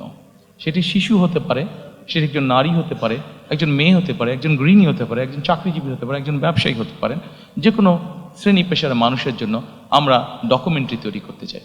এখন এই ডকুমেন্টারিগুলো কি হবে? এই ডকুমেন্টারিগুলো আমরা তৈরি করতে চাই সামাজিক এবং ধর্মীয় মূল্যবোধকে সামনে রেখে। আমরা দেশের মধ্যে, সমাজের মধ্যে, পরিবারের মধ্যে আমরা সামাজিক মূল্যবোধ, ধর্মীয় মূল্যবোধকে আমরা দৃঢ়ভাবে ধারণ করতে চাই। আমাদের দেশে বহুত আমাদের সামাজিক মূল্যবোধ রয়েছে, আমাদের অনেক ধর্মীয় মূল্যবোধ রয়েছে, যেগুলোকে আমরা যদি ধারণ করতে সক্ষম হই তাহলে আমরা ধীরে ধীরে একটি সুন্দর, একটি শান্তিপূর্ণ সমাজ, পরিবার, দেশ গঠনে সক্ষম হব বলে আমরা দৃঢ়ভাবে বিশ্বাস করি। শেষে, একদম শেষে এসে শেষ করে দেবার আগে, সম্মানিত উপস্থিতিবৃন্দ, আপনাদেরকে আবারও আমি আন্তরিকভাবে ধন্যবাদ জানাতে চাই আমার এবং আমার দলের পক্ষ থেকে। কারণ আপনারা সকলে কষ্ট স্বীকার করে অনেকক্ষণ সময় ধরে এখানে বসে আছেন। শেষ যেই কথাটি বলে আমি আপনাদের কাছ থেকে আজকে বিদায় নেব, আমাদের এই ম্যানিফেস্টো পর্বটি আজকে শেষ করব। সেই কথাটি হচ্ছে, আপনাদের সামনে আমি এতক্ষণ পর্যন্ত যত প্ল্যান, প্রোগ্রাম, কর্মসূচি, পরিকল্পনা উপস্থাপন করেছি, তার কোনো কিছুই করা সম্ভব হবে না যদি না আমরা 3টি বিষয়ের উপরে সর্বোচ্চ অগ্রাধিকার না দেই। সম্মানিত উপস্থিতিবৃন্দ, আমি ব্যক্তিগতভাবে একজন মানুষ হিসেবে, একজন রাজনৈতিক কর্মী হিসেবে আমি মনে করি দুর্নীতি, আইনের শাসন এবং জবাবদিহিতা, আমরা যদি এই 3টির ব্যাপারে যারাই সরকার গঠন করবেন, আমরা যদি এই 3টির ব্যাপারে কঠোর পদক্ষেপ গ্রহণ না করি তাহলে আমরা আমাদের কোনো পরিকল্পনাকেই সফল করে গড়ে তুলতে পারবো না। এবং আজকে এখানে দাঁড়িয়ে আমার দলের পক্ষ হয়ে আমি আপনাদেরকে এতটুকু বলতে চাই যে আমার দল, বাংলাদেশ জাতীয়তাবাদী দল, আগামী 12 তারিখে নির্বাচনে জয়ী হয়ে ইনশাল্লাহ সরকার গঠনে সক্ষম হলে আমাদের সর্বাধিকার, সর্বোচ্চ অগ্রাধিকার থাকবে এই 3টি বিষয়ের উপর গুরুত্ব আরোপ করা: দুর্নীতি, আইনের শাসন এবং জবাবদিহিতা। যে কোনো মূল্যে আমরা এটিকে সর্বোচ্চ অধিকার দিব। সম্মানিত উপস্থিতিবৃন্দ, আজকে আপনাদের কাছ থেকে আবারও আপনাদেরকে আন্তরিকভাবে ধন্যবাদ জানিয়ে এই অনুষ্ঠানে অংশগ্রহণ করার জন্য আপনাদের সকলকে আন্তরিক শুভেচ্ছা জানিয়ে আজকে আমাদের এই ম্যানিফেস্টো অনুষ্ঠান আমি আনুষ্ঠানিকভাবে আমার পক্ষ থেকে আমার পক্ষ থেকে শেষ করছি। আমি আপনাদের সকলের কাছে বিদায় নিচ্ছি। Thank you so much.